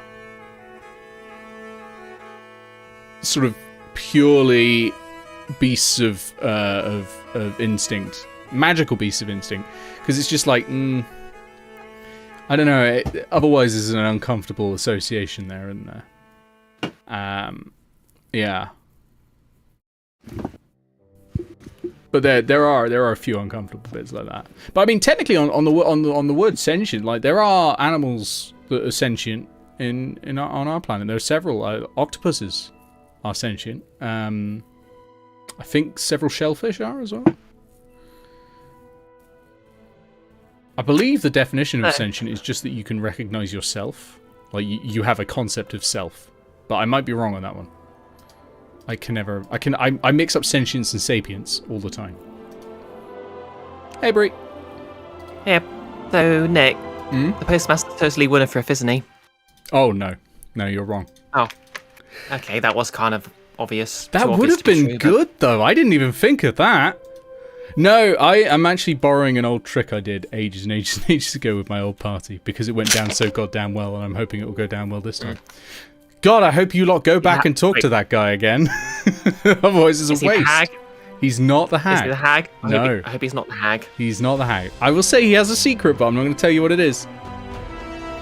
I don't Well, yeah, he's think. got a post office with other people's secrets. Yeah, I don't think the hag would pretend to be someone else. I think the hag will always just be like too gleefully admitting who she is to you. Just kind of like to imagine she just Grounded's like going around to business and just random people are like, "Yeah, I'm the hag." I love it. Yeah. I'm just updating the time on the calendar because I forgot I can do that as well. But yeah, ages ago I did a full fucking timetable on there. And I was like, I haven't given anyone any way of knowing a timetable yet, so I may have just wasted all of my time. But the time is probably now about midday, I reckon.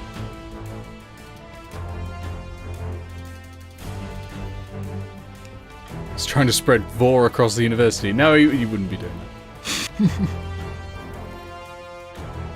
He's the trying to convert students into cat girls and boys.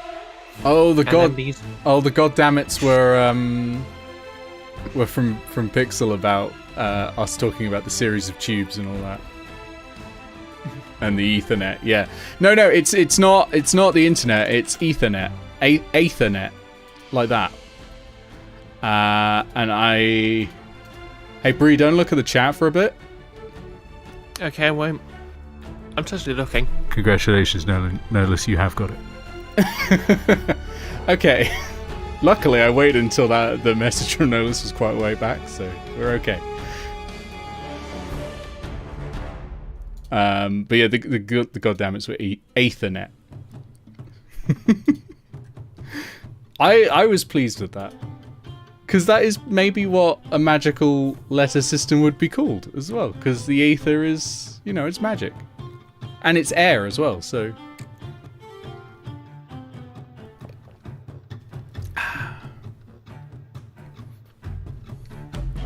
Actually, the postmaster was the answer to the question I posed the Guild of Icons randomly.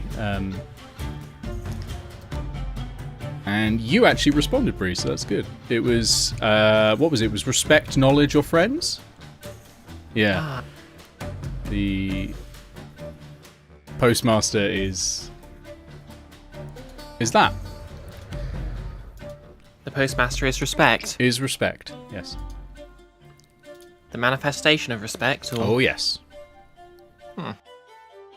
We still haven't gotten to the bit that's going to piss off Iris, though, which pleases me.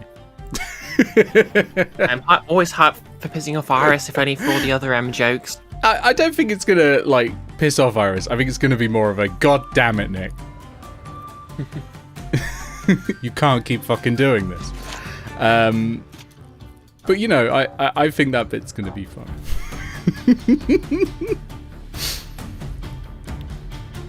Yeah, I think this has gone pretty well. I thought I might have thrown slightly too hard a fight at you initially. Because the Froghemoth is a CR10 creature. I did slightly... I hope I get XP for that. Oh, you'll absolutely get XP. You won't get CR10 XP because you did have assistance from another CR10 creature. But, yeah, you'll definitely get XP for that. Everyone will get XP for that because that's how it works. But you will get XP for that. Don't worry. You're going to get XP for sorting out, recruiting recruiting Petra, sending your letter. You get XP for both of those as well. You're getting XP for every one of your missions you complete, basically. Nice. Yeah. And I don't know if any of these are tied specifically to any of your actual rewards, but if you happen to solve any of those, you will also get that, obviously. But I will have to actually look up what we wrote down for those, because I have the memory of a goldfish. Yeah, I don't really want to sort of reveal them to the chat. But No, don't have to off the top of my head, I think at least two of them are, one of them's sort of tangentially related, one of them's directly related. Oh, there it is. There's the goals. Let's have a look.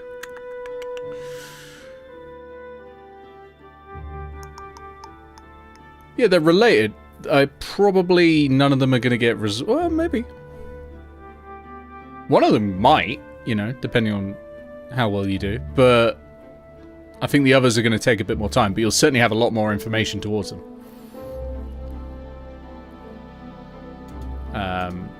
Which is good. I mean, these things aren't meant to be like something you solve immediately anyway. So yeah. I think this is. I was saying. Actually, you probably heard because you got wireless headphones. Actually, that you've powered through these a lot faster than I thought. Yeah. Not that I mind. It's going well. I think. I mean, I don't have the YouTube app on my phone anymore, so I wasn't following the chat until I got back, but that's just sort of there. I've been helping design Pixel's character. Ooh. I say helping. Oh yeah. I've been answering questions, and that's mainly it. Oh yeah. Pixel's filling a slot. I remembered. Yeah. The characters. I think you'll really like the character. It sounds great to me so far. We haven't got like the full bits of it. Like we started today, but we have race, class, subclass. We're off to a good start. Well, as long as it's not Morgan somehow joining the Guild of Icons proper. It's Gorgon. No, this one I think is going to be... we don't know character yet, but I think it's going to be fairly different. It's not a warlock, if that helps. Although I was clear that if Pixel wanted to do another warlock, I didn't mind at all. But no. A rogue? The party always needs more rogues. That's true. You don't have enough rogues. No, it's not. It's a class no one's played yet. I mean, if you can't tell from my running a Blaze in the Dark game, I'm always in favour of more rogues.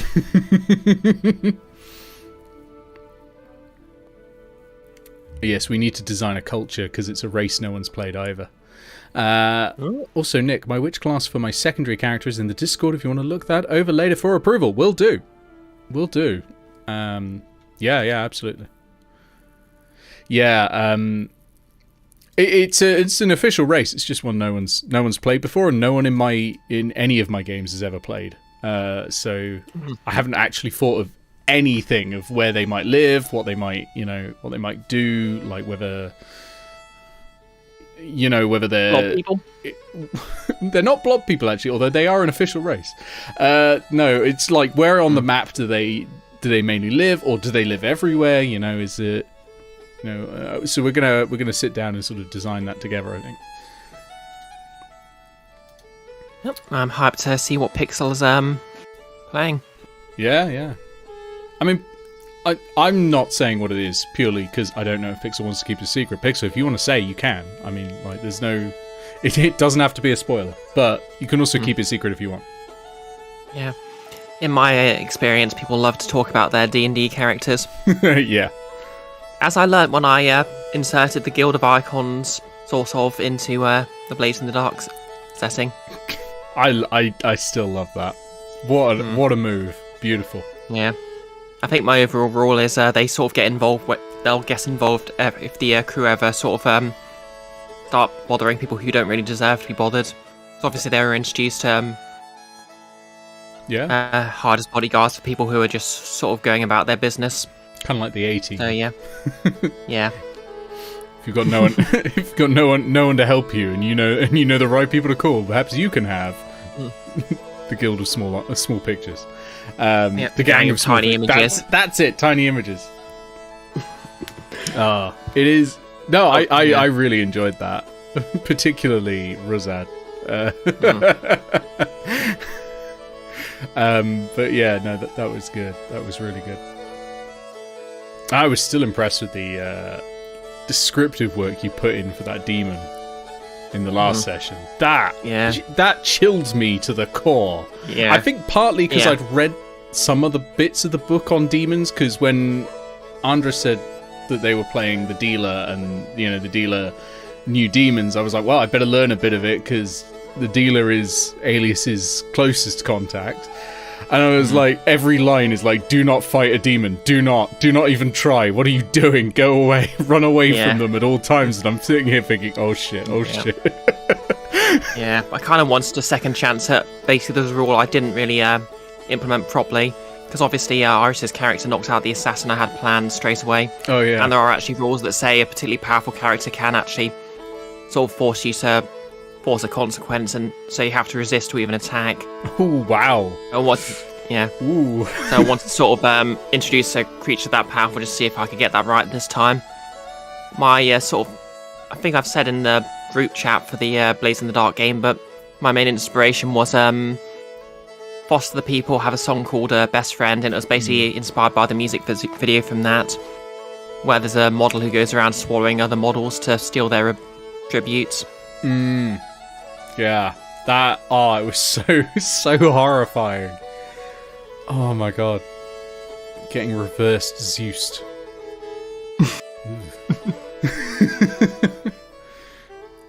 Yeah. Demons in Blades in the Dark. Do not fight a demon ever. Demons in D&D. I'm going to do as much as I can to continue standing in this cloud of daggers. Yes. Devils in D&D. Hey, Dad. Devils in D&D are really interesting. I will run one eventually, because I love the sort of Machiavellian sort of let's do a deal side of it as well. Yeah. To be fair, yeah. I think there are also rules for Tieflings who have a demon ancestry as well. Don't know about the other. Yeah, I just sort of imagine Grounded as just one of those people who, well, same with Fee, it's just sort of some families occasionally have Tieflings in them and no one really thinks much of it. Yeah. In Baldur's Gate 3, there's a lot of story that happens when you take a long rest. Like at random points you'll have dreams that get worse and worse and worse, which is actually the mind flayer tadpole in your head getting deeper and deeper into the brain. But one of the dreams is completely different, and you wake up and you're in a room with this wonderful lavish meal, and there's this posh gentleman who's offering you wine and all that, and says he'll do you a deal, and if you reject, he suddenly turns into this devil, and it turns out you are talking to the archdevil Zariel at that moment, and he's trying to basically force you into a deal in exchange for him removing the mind flayer tadpole in your head. But yeah, it's so fantastically political the way devils work compared to like a shop around. old one. Yeah, shop around to get the best Faustian bargain around, I guess. Yeah, exactly. Yeah. Oh god. Yeah, I'll have to do it at some point. We don't have too many people who are, I suppose, beset by devils so much now that Leoros isn't in the party, because Leoros would have been the way to do it, because of the blade was always hungry for demon and devil flesh. So that would have been the real link. But I'm sure we can do something. Maybe Hannah. Hannah, eh? Well, she's a paladin, so. Oh yeah, of course. Oh no, she has nothing to do with devils. It's more that she presumably hates them. And demons, presumably, actually. Probably anything on the evil side of the spectrum. I'd actually have to ask Keith how he's playing, or whether it's, God, what is it? Manichaeanism for good and evil, or whether he's doing moral good and evil. Because D&D follows Manichaean good and evil, which is that they're two sides of a war, like Good Omens. They're not. Good is not actually good. They're just one side of a war, and evil is evil on another side of the war. But they're not. The good side aren't morally good. They just have said they're called good, and that sort of thing. Which is how a lot of paladins work, like Oath of Conquest and that sort of thing. I mean, Oath of Conquest is pretty fucking evil if you look at what they get as part of their stuff. And maybe it wasn't Zariel. I can't remember the name of it. It did happen to me. I know Zariel. Yep, Zariel is Archduchess of Hell. at least according to the Forgotten Realms wiki. Okay, wouldn't have been Zariel. It was definitely a male figure who appeared. Maybe it was... Oh god, what's his name? Hang on, I'm going to look up what the Baldur's Gate 3 devil is. Oh, in fact, she's technically the patron of my favourite devil subrace. The Erin, yes. Oh, nice. His name is simply Raphael. The devil who offers to help you. What, the guy from Soul Calibur? Yeah. or is it a Ninja Turtle? Oh god! Imagine that. It's like cowabunga dudes. Cowabunga, how about this pizza if you accept my totally rad deal? Oh, nice.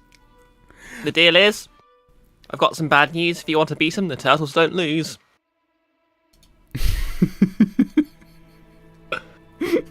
Also, call me a ninja, not a hero. Oh my god. Just seeing that in this posh room with all this wine, like, oh. Can you? And it's just pizza on every plate. Can you imagine if somewhere took a Faustian bargain and it turned out the result was actually just that Teenage Mutant Ninja Turtles got censored in the UK? Oh no. That's the consequence. That's too much. That's too much. We can't be dealing with that. All right, I'm ready to go back to it if you are. Yep. I'm aware I didn't run to the toilet, so I might end up running in the middle. But we're good for now. Let's go back to the right window. There we go. Wrong window. Okay, hang on. It's because it's not... Yeah, there we go. It's because it's not popped out, so it's showing whatever is on Discord, and I keep forgetting about that. Okay, there we go. Right. So, you exit the bestiary, and it's warming up a bit now. It's probably about pleasant sort of 14 degrees. Mainly because you're quite near the lava still, so it's quite hot down there, and that's keeping this area warm. The lecture will begin in about an hour in the spell hall. And your other lead was Conjurer's Roost, which is to the north of where you are, past the God Hall. Yeah. There are more people out now, and you can occasionally start to see these little crystal orbs floating around in the air, which, I mean, you'd probably recognize them as scrying orbs, honestly. I think with your Arcana proficiency, because I don't have an Arcana proficiency. It's alchemy. That would have been floating. Okay, you don't know what they are. Just weird crystals floating around. It's probably fun. I mean, I'm sure glowing crystals when wizards are angry at you are just something people tend to know to avoid anyway. Absolutely, and that's a very healthy look at it, yeah. Okay. I'm gonna try and sneak my way to Conjurer's Roost then. Okay, roll me stealth again. It will be slightly harder this time, but not much harder. Hey.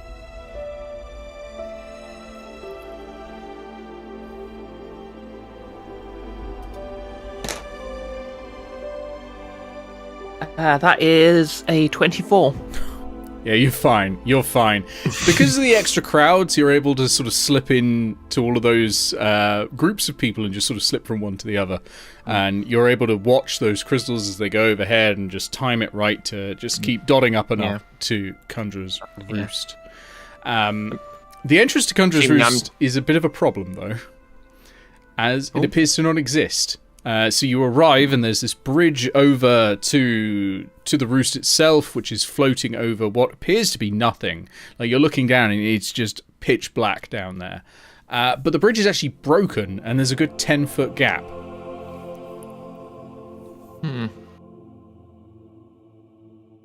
Okay, jumping rules say it's actually kind of hard to jump 10 feet, isn't it?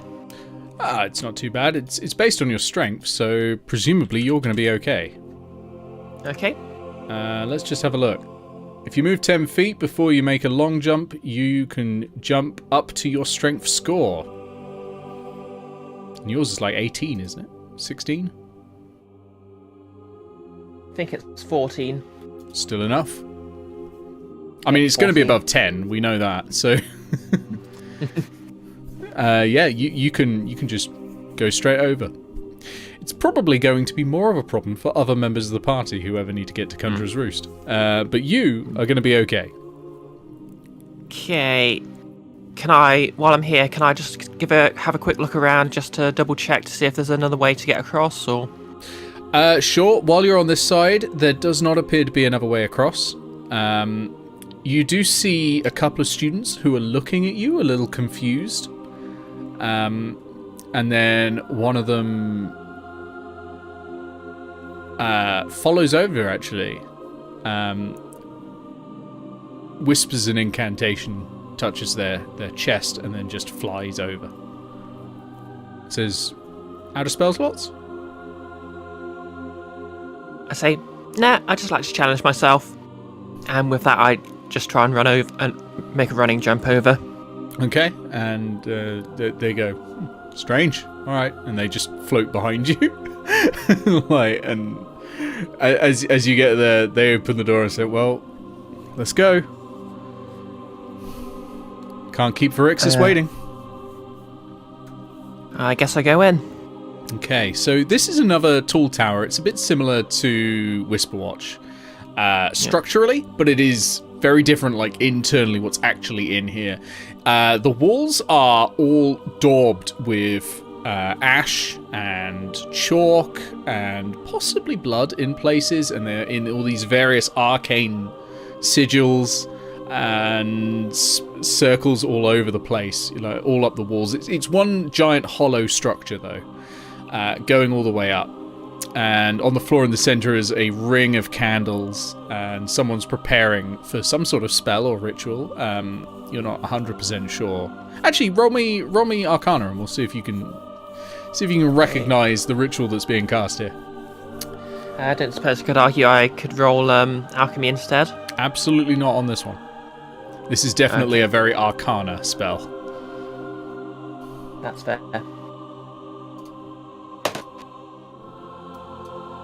Oh, that's 10. Okay, no, you won't recognise this one, I'm afraid. It is quite a high-level spell, and it's a bit beyond anything you've ever seen before. And as your eyes look up and you see the sunlight coming in through little windows, it hits this large spherical shape, and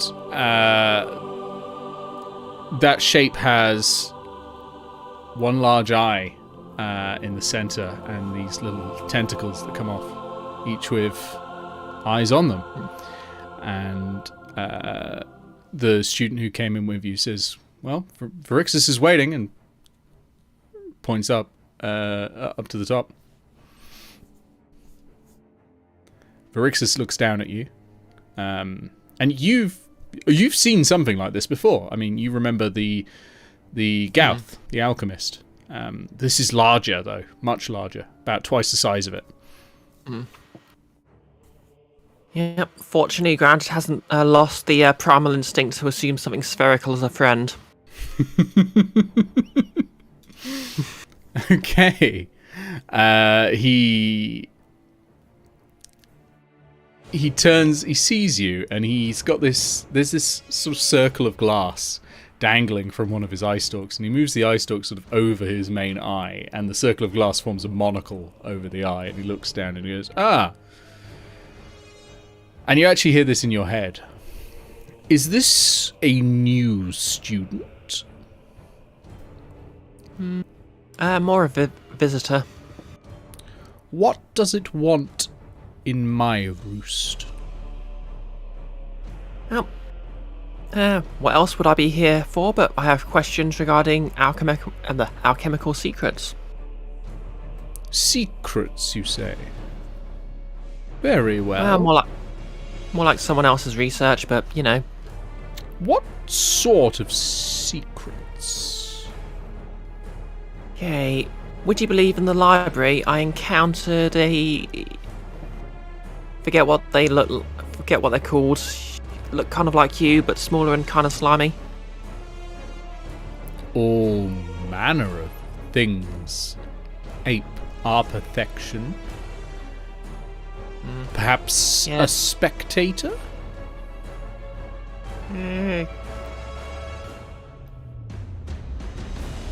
Dunno, seemed kind of full of itself though. Well, when you look as perfect as we do, you gain a sense of pride.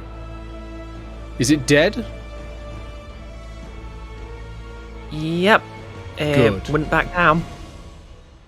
Good. Very well then. Do you have its secrets on you? Grounded just sort of waves its notes about. Okay. It starts to descend towards the circle. And as you see it is about 15 feet wide and 15 feet high. It's this huge thing, and it sort of looms over you. And it holds the monocle in front of its eyes and says, "Hold them steady so I can read them."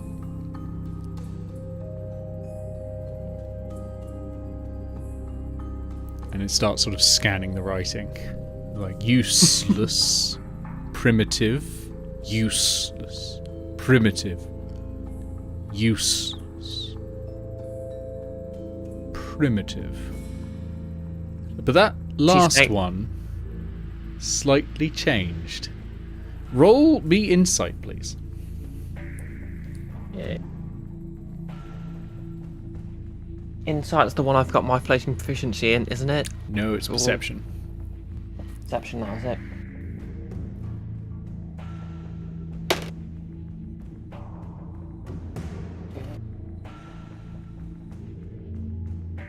That is a 9. Okay. You have a feeling he's just a slow reader. Maybe. Yeah. On that. And he's like, this, though, is useless without further work, but could be salvaged by a competent alchemist. How do you feel about a deal? Well, the last deal I made with an entity very arcane, an entity that knew a lot about arcane stuff, didn't go so well for me, but you seem like a fair dealer. I am nothing if not fair.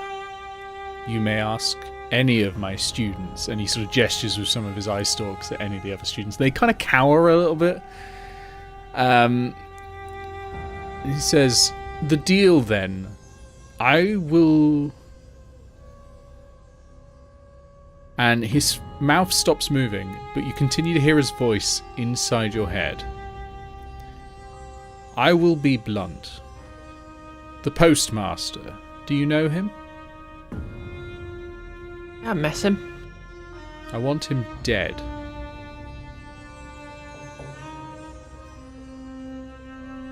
Can I ask why? You can, and I won't answer.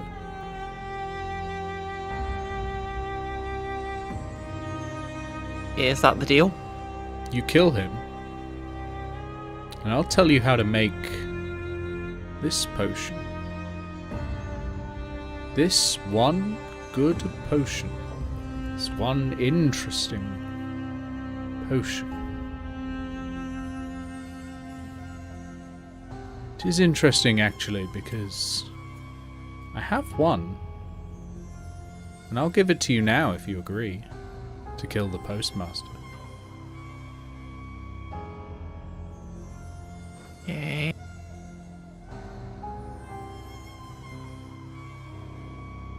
I think at this point, Grounded's considering him a lot less friend-shaped.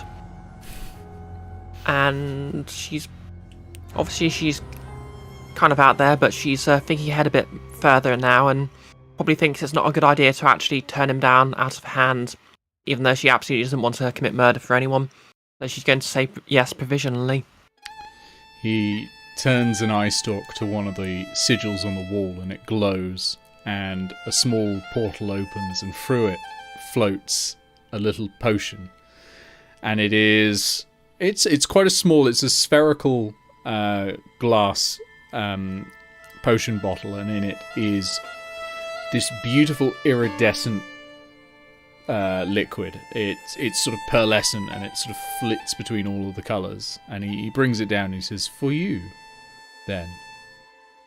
What's it do? Power.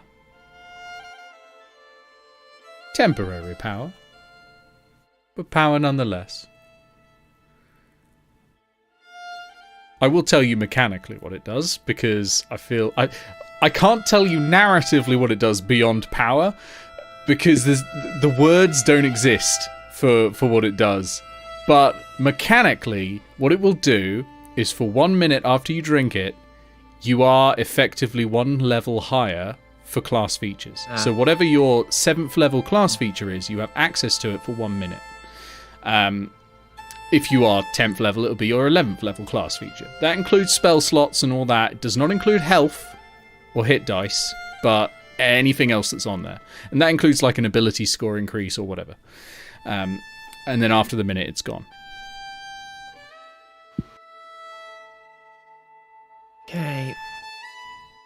So you basically want me to murder someone for power? Tale as old as time. You do that for me and I'll tell you how to make these. Being Grounded thinks for a bit.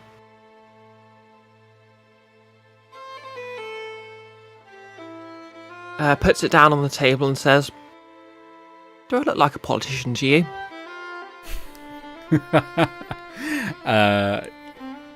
Varixis does laugh in your ears. It's slow and deep, as if he's tasting each stab of his voice, and he laughs and he says, "Well, if you don't do it, I'll simply get someone else to.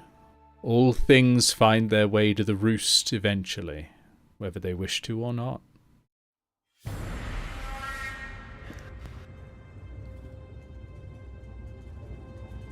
And he lifts that potion up and sends it back into a circle. Yeah, Grounded basically feels bad enough about the last time she had to kill someone over a political struggle, so... Don't tell the postmaster, or... well, I will know. But will he know that you know that I know? Yes. Their intelligence score is above 20. They'd be able to parse that immediately, even if I, the DM, can't. Yeah. I'll be honest, I couldn't pass it either, and Grounded definitely can't.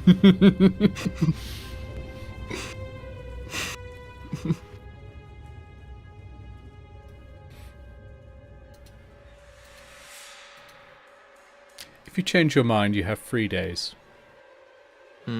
Kill the postmaster. The potion and its secrets are all yours. Okay. I'll let you know for free. The last time I made a deal, I ended up with an entire bag of tea and... well, same situation here. An arsehole in my head. Have a nice day. A hag, and with that... I could remove the hag for you. I'm not beyond negotiation. Kill the postmaster, lose the hag, gain the potion, gain the method of making more.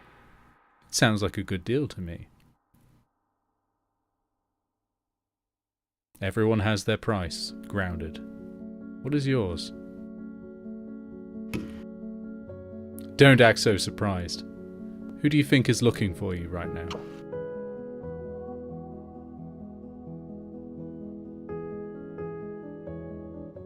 Quite a few people. If you need to find someone, you go to the person with the most eyes. And he jiggles his eye stalks. I do have a few.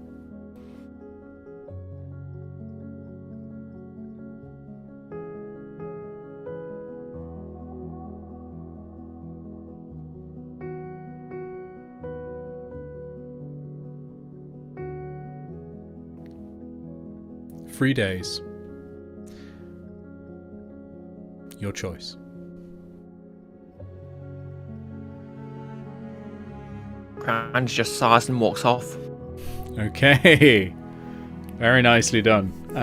Yeah, you exit Conjurer's Roost. He's not going to stop you leaving or anything like that. He does know where you are. He does know who you are. And he is the person the university is using to try and find you. But he's given you 3 days. You get the vague feeling he'll keep to his word. Yeah, I'm also going to say that now that Grounded knows that someone's watching her constantly, she's just occasionally going to flip off the air. I love it. I love it. Yeah, absolutely. Absolutely. Okay, so yeah, you met the Beholder, Varixis, the Roost Master of Conjurer's Roost. The person I thought Iris would be most upset with me including, because it's every time I mention Beholders, Iris is like, you can't do it again, Nick. I can, actually. Yeah, so it's probably, I mean, that conversation probably took about half an hour plus the journey up there. It's probably about 15 minutes before the lecture starts if you wanted to go to there. Or you can try other places for talking about unwanted visitors. You know, there's the God Hall, which is where all the clerics are. There's the Sky Theatre, which is where the bards tend to hang out. Or you can just go to the library, see what you can find there. There's a tavern. The School of Evocation probably won't be much help unless you want to be turned to ash on the floor by a fireball. And necromancy probably not going to be great either. Abjuration could help. So it's all about shielding you.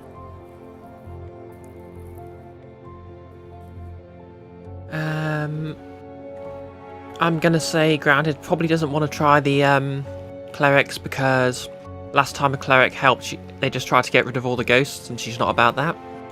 That's fair. Because she's not. She spent years talking to herself alone, and now she doesn't feel so silly doing it. Yeah, absolutely.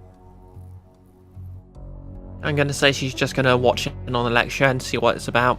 Okay, so you head down to the spell hall, and you probably arrive just about in time for the lecture. So the lecture is on extraplanar studies in general. And the lecturer for this one, so I'll go back to normal music. The lecturer for this one is a pretty animated half-elf. So he's standing at the foot of these sort of stepped seats that go all the way down. Not many people are sat in them, honestly. Because it's getting towards the end of the week, and most people are just like sat outside near the fountain and all that. It's a nice enough day.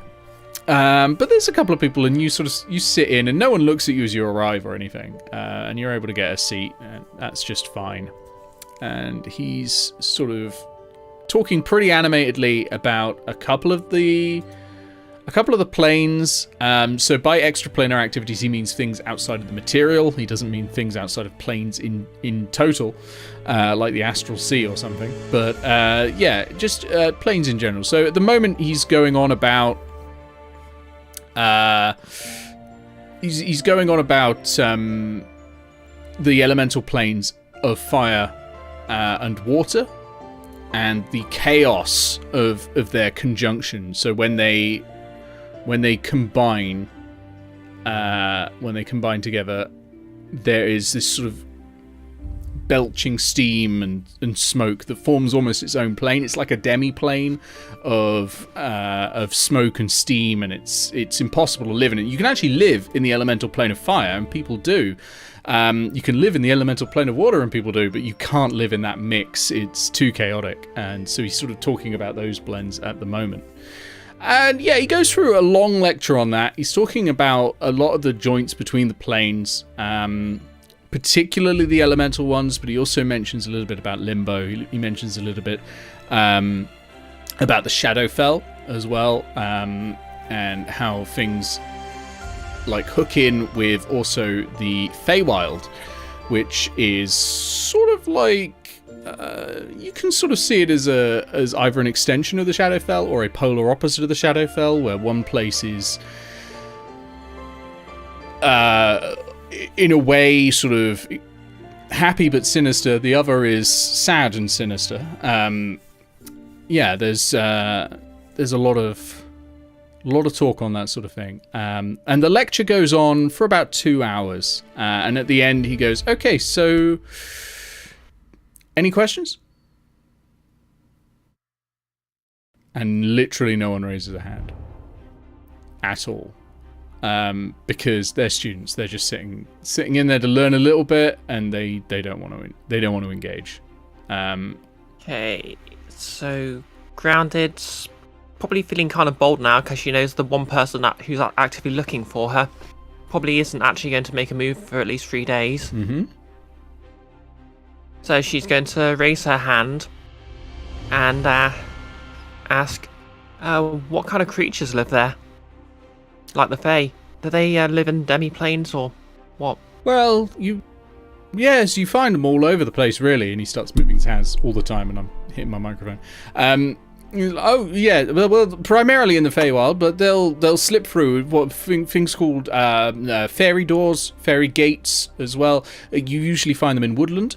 They will form a circular bough of trees, and if you walk through, sometimes you don't even notice you've entered various places. We know of several kingdoms: the Emerald Forest. We know of the Fey carnivals, and also the oldest kingdom, which is this great and ever-changing castle full of dancers, and you can just step in there, but once you turn around, you can't get back. The demi-plane of dread works similarly as well.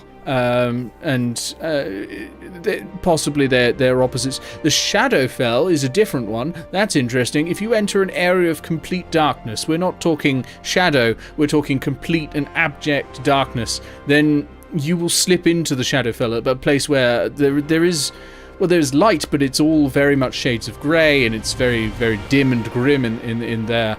And that's where, of course, the Shadowkai elves live, but there are much worse things than Shadowkai. Really, one can only feel sorry for the Shadowkai.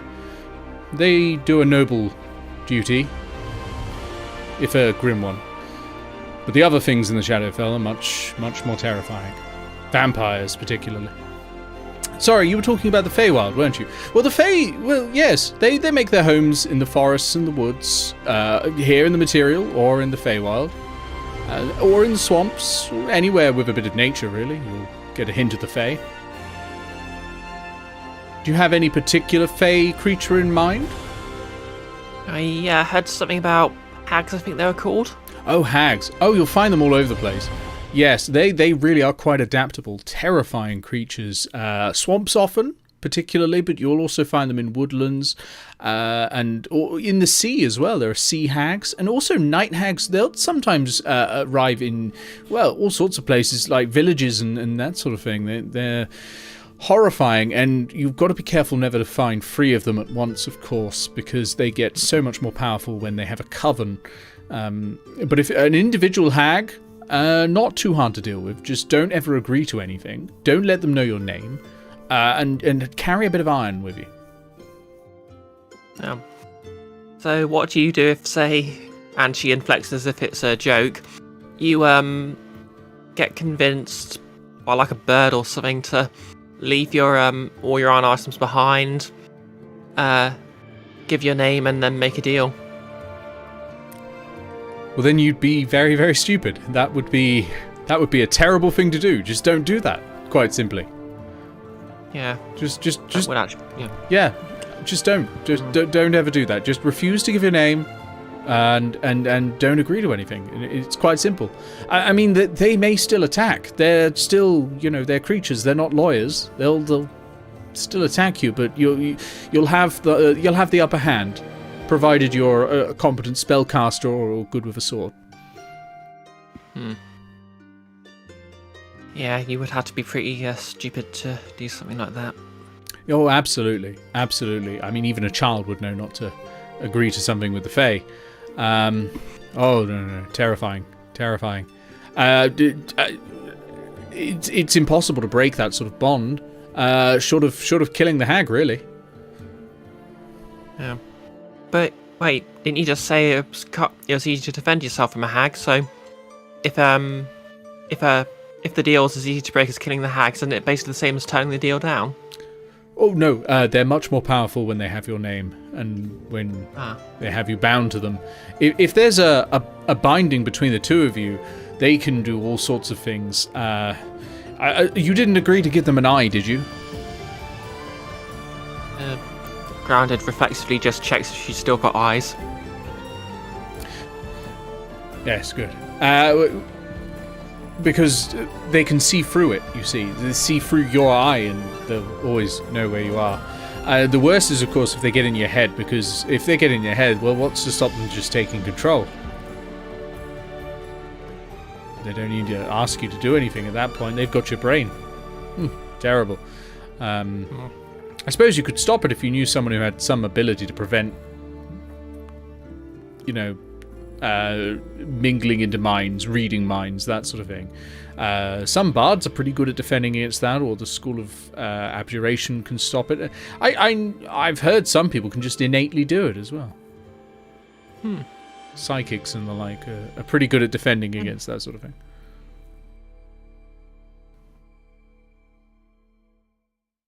Asking for a friend. Who around here would you ask about that? Getting provisions for that sort of thing, I'd go and talk to the bards. They're very good with anything to do with your head. I think the bards would be, you can check the School of Abjuration, but they're really more about physical shields. Less so than enchantment. The bards really are a good... Or possibly the clerics. They might assist. Yes, probably the clerics. Particularly if you're devout in any way, then the clerics will be more likely to help you. Yeah, Grounded's just sort of pretending to write notes as if she's just interested academically. But it's important to know you can't trick the Fae. Well, you can try, but they're much better at it than you are. They'll see through your lies. So if you try to bring a hag into a trap, you would best make sure they physically cannot say no. Because if they know that you're bringing them into a trap, they won't turn up.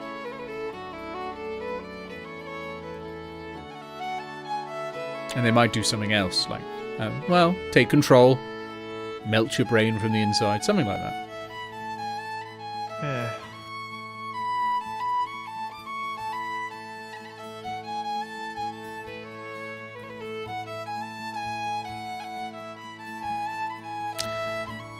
Oh.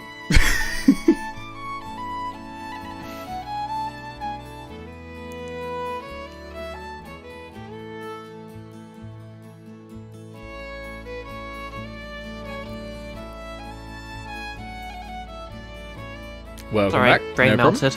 Yeah, brain got melted. Actually, speaking of Grounded's brain, you do hear a voice in your head right now. And it goes, oh, pretty. Not trying to get rid of me, are you? We had a deal. You agreed. No coercion. Technically, I just ate a slice of pie. You And agreed. she's just thinking that. I didn't even get the pie. Well, you don't even have your friend protecting you from me anymore. Friend, you say? Yeah. Big fella. Oh. The one with that innate psychic ability to prevent people from getting into each other's heads and taking control. And your right arm raises and turns and just goes like that to the lecturer. Dearie, you can't get rid of me now. I'm in control. How about you do that thing we agreed to, and then you don't have to worry about me at all. I keep my deals. You can trust me. I've been nothing but good to you, dearie. Grounded, what's she gonna do for this? The lecturer, by the way, is like, well, I never. I give you all this information and then you raise a middle finger at me. Well, no. Sorry, traditional Tiefling sign of respect. Oh. It confuses people sometimes. Oh, well, never mind. Sorry, I clearly don't know enough about Tiefling culture. I will be sure to show my good Tiefling friend that gesture next time I see him.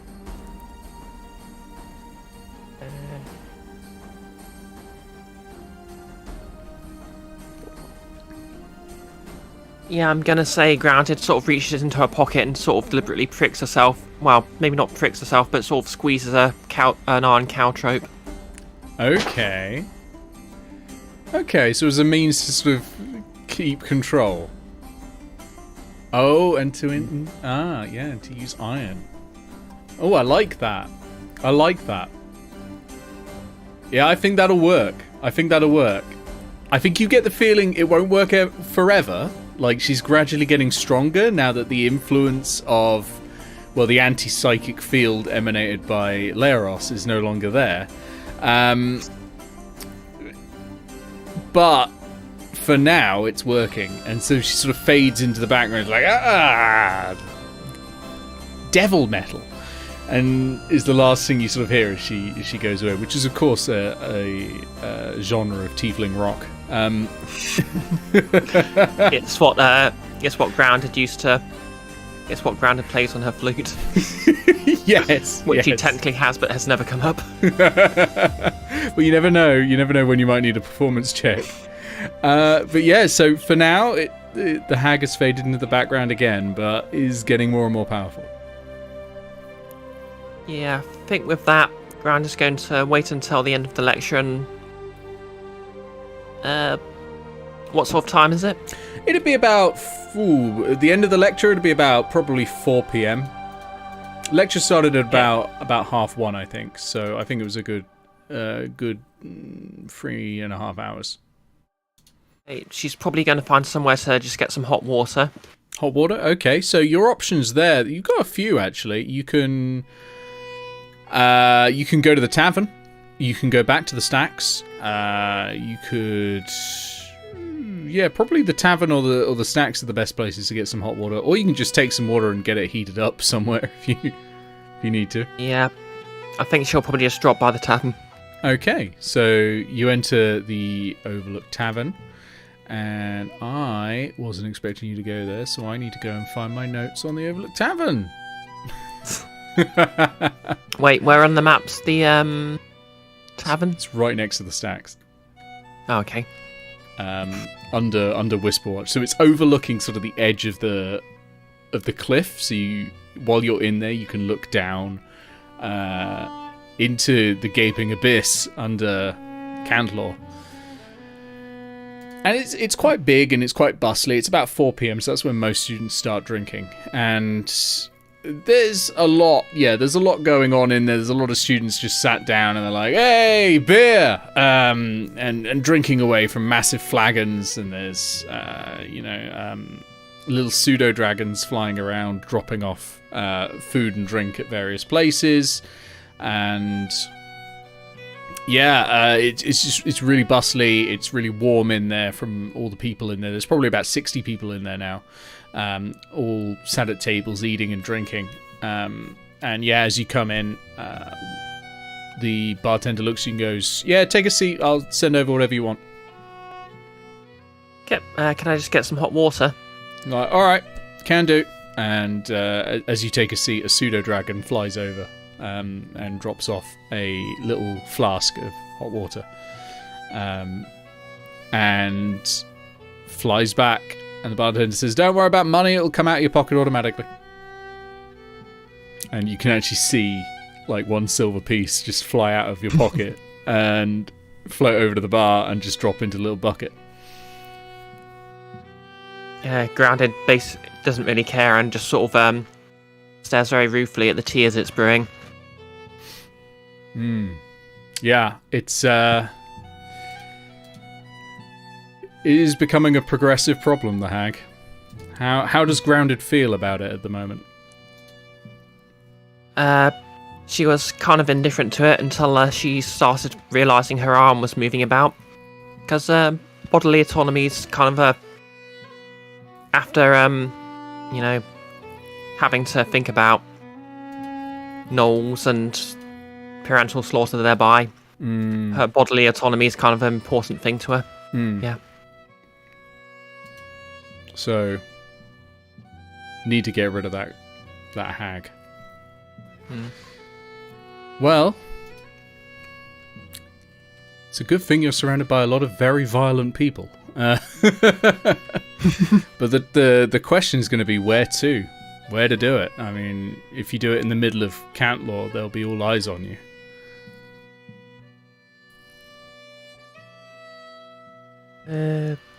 I'm gonna say she's probably going to at least try the bards. Yeah. See if you can get some defenses, yeah. That makes sense. I mean, if you want to ask a few bards, they're probably here drinking. If they're anything like the band members I knew from my uni days, they're in the tavern. Look for the ones drinking out of a large shoe or something instead of a glass at this point. Yeah, my brother studied music theory, so I know exactly what you mean. Yeah. Whoever in here is about to break into Wonderwall. I mean, at this point, it might be Ruzzad is just in the bar, but yeah, just yeah, you can go over to whoever looks to be drinking the heaviest and make a fair assumption that they're a bard. Okay, so I look around for the most obviously bard-like people and sort of sidle over. Alright, there is a gnome in a hat as big as he is, with a massive feather in it. And he's holding this, I was going to say it's a giant lute, but it's not. It's a normal sized lute, but it's quite big on him. And he's strumming it away a little bit, and he sees you and goes, "Oh, hello there. How are we doing?" Oh, no. Yeah. So. That's not too good. You can call me Tremble. What's your name? And he's still going. He's like, Grounded for Wark. Grounded, eh? Good to meet you. Not been to Wark before. Well, maybe I'll go sometime. Meet your friends. Sing them a song about the... What do we call it? The Devil of Cantlore? The Devil of Cantlore? And he's looking at you as if... trying to see if he's going to get a rise out of you from saying it. And a couple of the other students are like, "Oh, keep off, Tremble."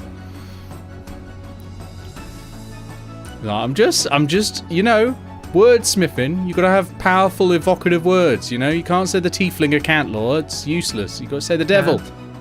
Speaks to people. Down it. Yep. Don't sell yourself short, I guess. All of the other students laugh. Lute music stops. And he looks at you and goes, "Now that one called for, alright? Alright, devil was a bit strong, sorry. It's a powerful word, you know?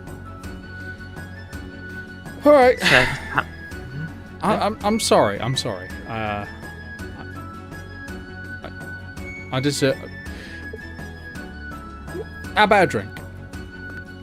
And he snaps his fingers, and two boots arrive via pseudo-dragon. One in front of you and one in front of him. Okay. I'm going to say grounded, which I'm going to say she can do because Tiefling fire resistant quaffs her tea. Okay, yeah, absolutely. Just straight down, like it's nothing. They're looking at you like... She is not a force to be reckoned with, apparently. But yeah. Actually, no, you know what they do? They start thumping on the table like, down it, down it, down it! While you drink the tea, yeah. And then there is cheers when you finish. They do realise it's tea, do they? Oh, yeah. It's just automatic, really. Anytime someone starts drinking something slightly too fast, they're like, down it! Yeah. She just sort of breathes out a bit of steam over the top of the boot. And they're like, hey! And like, all right, boots up, boots up, boots up, boots up. And yeah, I'm going to need a Constitution saving throw to avoid becoming extremely drunk as the two of you start doing a drinking competition.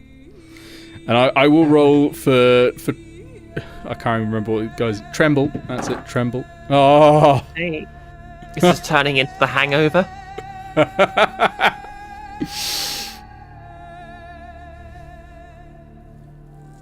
Okay, I'm guessing Tremble rolled low, but I rolled a 3. I rolled a natural 1. Tremble has just fallen off of the chair backwards, unconscious straight away, and everyone's laughing and like, Tremble! Can't hold his drink, what a dickhead! And like that. And they all pat you on the back. You're not feeling great, but you're still conscious.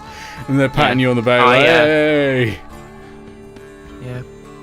Whatever your name is. Horns! And they start shouting, horns! And several bards in the room who actually have, like, brass instruments, I just get a little confused and start playing.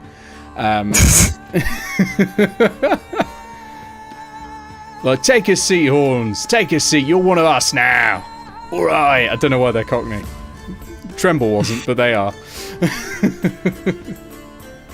Yeah, welcome with us anytime. Welcome with us anytime. How can we help you? How can we help you? And one of them snaps their fingers and more boots start flying over. Alright.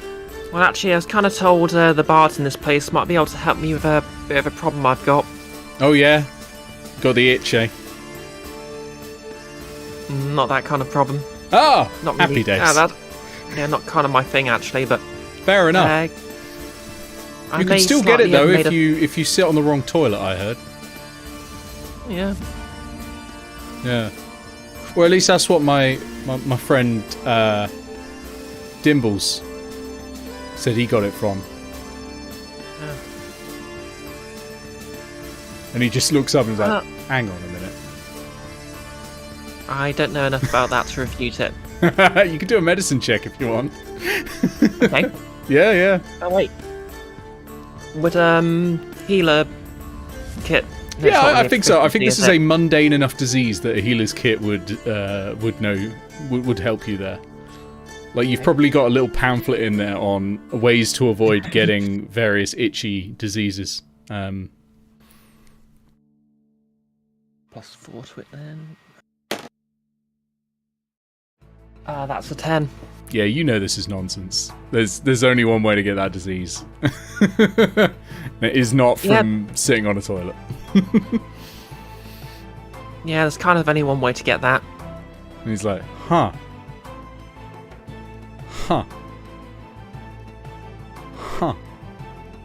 Classic lad. And starts patting one person on the back who's gone like bright red. Yeah. But yeah, say hypothetically, you kind of didn't want to run out of tea. You know, to be fair, it's medicinal tea, but you didn't want to run out. Yeah. It was 20 miles to the nearest city, but 10 miles away there was a old lady the locals were talking about. Turns out, while you could get some tea from her, she kind of wasn't just an old lady, and she's kind of in your head, forcing your arm to move about occasionally when you don't want her to, and any way to get out of that? Like a ghost or something? Possession? More like the fair folk. Everyone around the table goes quiet and goes, all right. We've done a lecture on this. We can help, but we've only done one. We've not done it in practice, but we can help you. Okay. You know. And I reckon someone who can put their drink down like you deserves a bit of respect, and we're going to give you the respect you deserve by getting this thing out of your head. Is it a hag? Yeah. Yeah, thought so. They like doing that. Alright. You're going to need a place that no one... I know just this place. You need somewhere soundproof. Because you're going to have to fight this thing. Well, what about the opposite of soundproof? A place that's so noisy all the time that no one will notice. Yeah. She knows much. Yeah. 3 days. 3 days. So we can get set up. And because we got to have the... Make it 2 days. We'll do it on the night of the show. Night before the show. Sky Theatre. There's all sorts of explosions going on all the time over there. It's good bar magic. We make a lot of noise. We'll just say we're doing a late night rehearsal. Alright. 2 days. Bring a lot of strong people. You're going to need them. Okay, mark down on in your character sheet, there will be somewhere for allies. Mark down that you have a group of what I can only describe as jock bards as allies. I need a name for them. They would totally have a name for themselves. The lads? No, it's got to be something like stupidly like band nerdy. They are the... They are like the bass tenors or something stupid like that. I'll come up with a proper name. I'll come up with something a bit better. I wasn't expecting to have to do any of this. This is entirely improvised. So I'll come up with something a bit better for you as a name. But they will have a name for themselves. And they are allies of yours, specifically. Not necessarily the groups, although they'll probably at least get on fairly well with Ruzzad. But maybe the others as well. But yeah, they are willing to help you with your hag problem in 2 days' time, so it's going to be on the evening of chance. And I'm going to create an event on the calendar so I can track that. Just hag deletion, ? There we go. On the evening of chance, it's they say they're going to say midnight is the time to do it. The brass cannons. While I like that, Pixel, the glass cannons are the school team, so it might be a bit. It does fit actually. We might go with the brass cannons. I like that. I'll let you know for sure though. I'll leave space blank and just put jock bards. But you've made a lot of progress towards getting rid of the hag. I was not expecting that to happen so quickly because I thought one of the biggest problems would be finding a place to do it. So 2 days. Alrighty. All right. I think this is probably a good place to end. So we'll do one more thing if you don't mind, and that is your return to the stacks. As you open the door and you see chaos. There's feathers everywhere. There's a lot of screaming birds. Screeching is probably more accurate. There's dirt all over the floor, and Petra is looking wide-eyed and like she's had so much coffee. It's like, I can't make them stop the noise, and she's surrounded in, like, she's attempted to make some food and that's got knocked everywhere. You can't even tell if it was food for her or for the harpies, and it's just been knocked all over the floor, and all the harpies are like just bouncing around, knocking things over and screeching because they're not happy that you're not there, I think. But the moment you open the door, they stop, they look at you, and they make little peeping noises. And one of them, I think, has the wherewithal to realise that what they've done is probably not good and is looking sheepish. The other two are just really excited and start sort of hopping towards you. Yeah, I'm going to say the one that's looking sheepish as Higgs. That fits. So yeah, they're all back, and Petra looks like she's about to faint from just sheer exhaustion now at this point.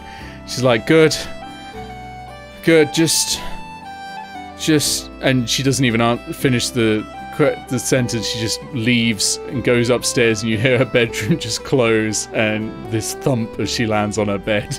Like, she's not even enough time for her to have gotten changed. She's just gone fully clothed straight on and just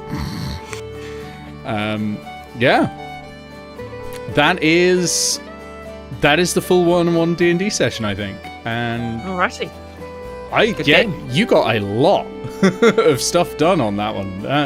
I went through every single bit of my notes, and then me improvising a ton at the end as well. But yeah, that was good fun. As I say, it's always a lot more risky with 1-on-1 D&D, because if something goes wrong, like if you'd ended up fighting a beholder 1-on-1,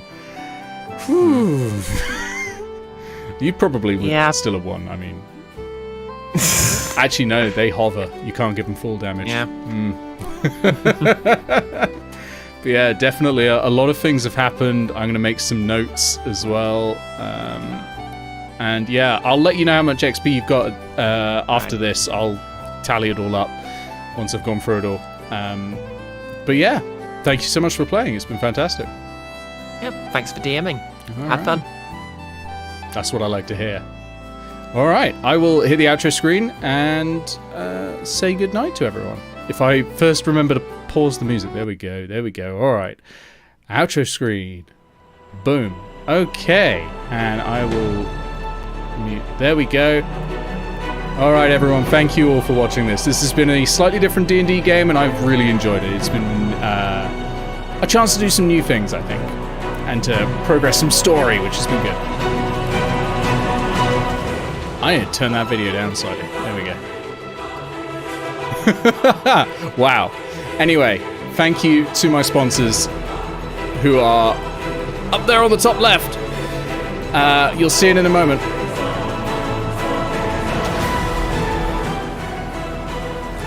The wonderful people on Ko-Fi, thank you all. There will be no raid, of course. And we'll be back soon. We might be back next week, actually, for this. We'll see. I'll need to talk to Leggy, who plays Ruzzad, and see if he wants to do his one-on-one. But yeah, we'll see. And have a great weekend. I'll see you all soon. Good night.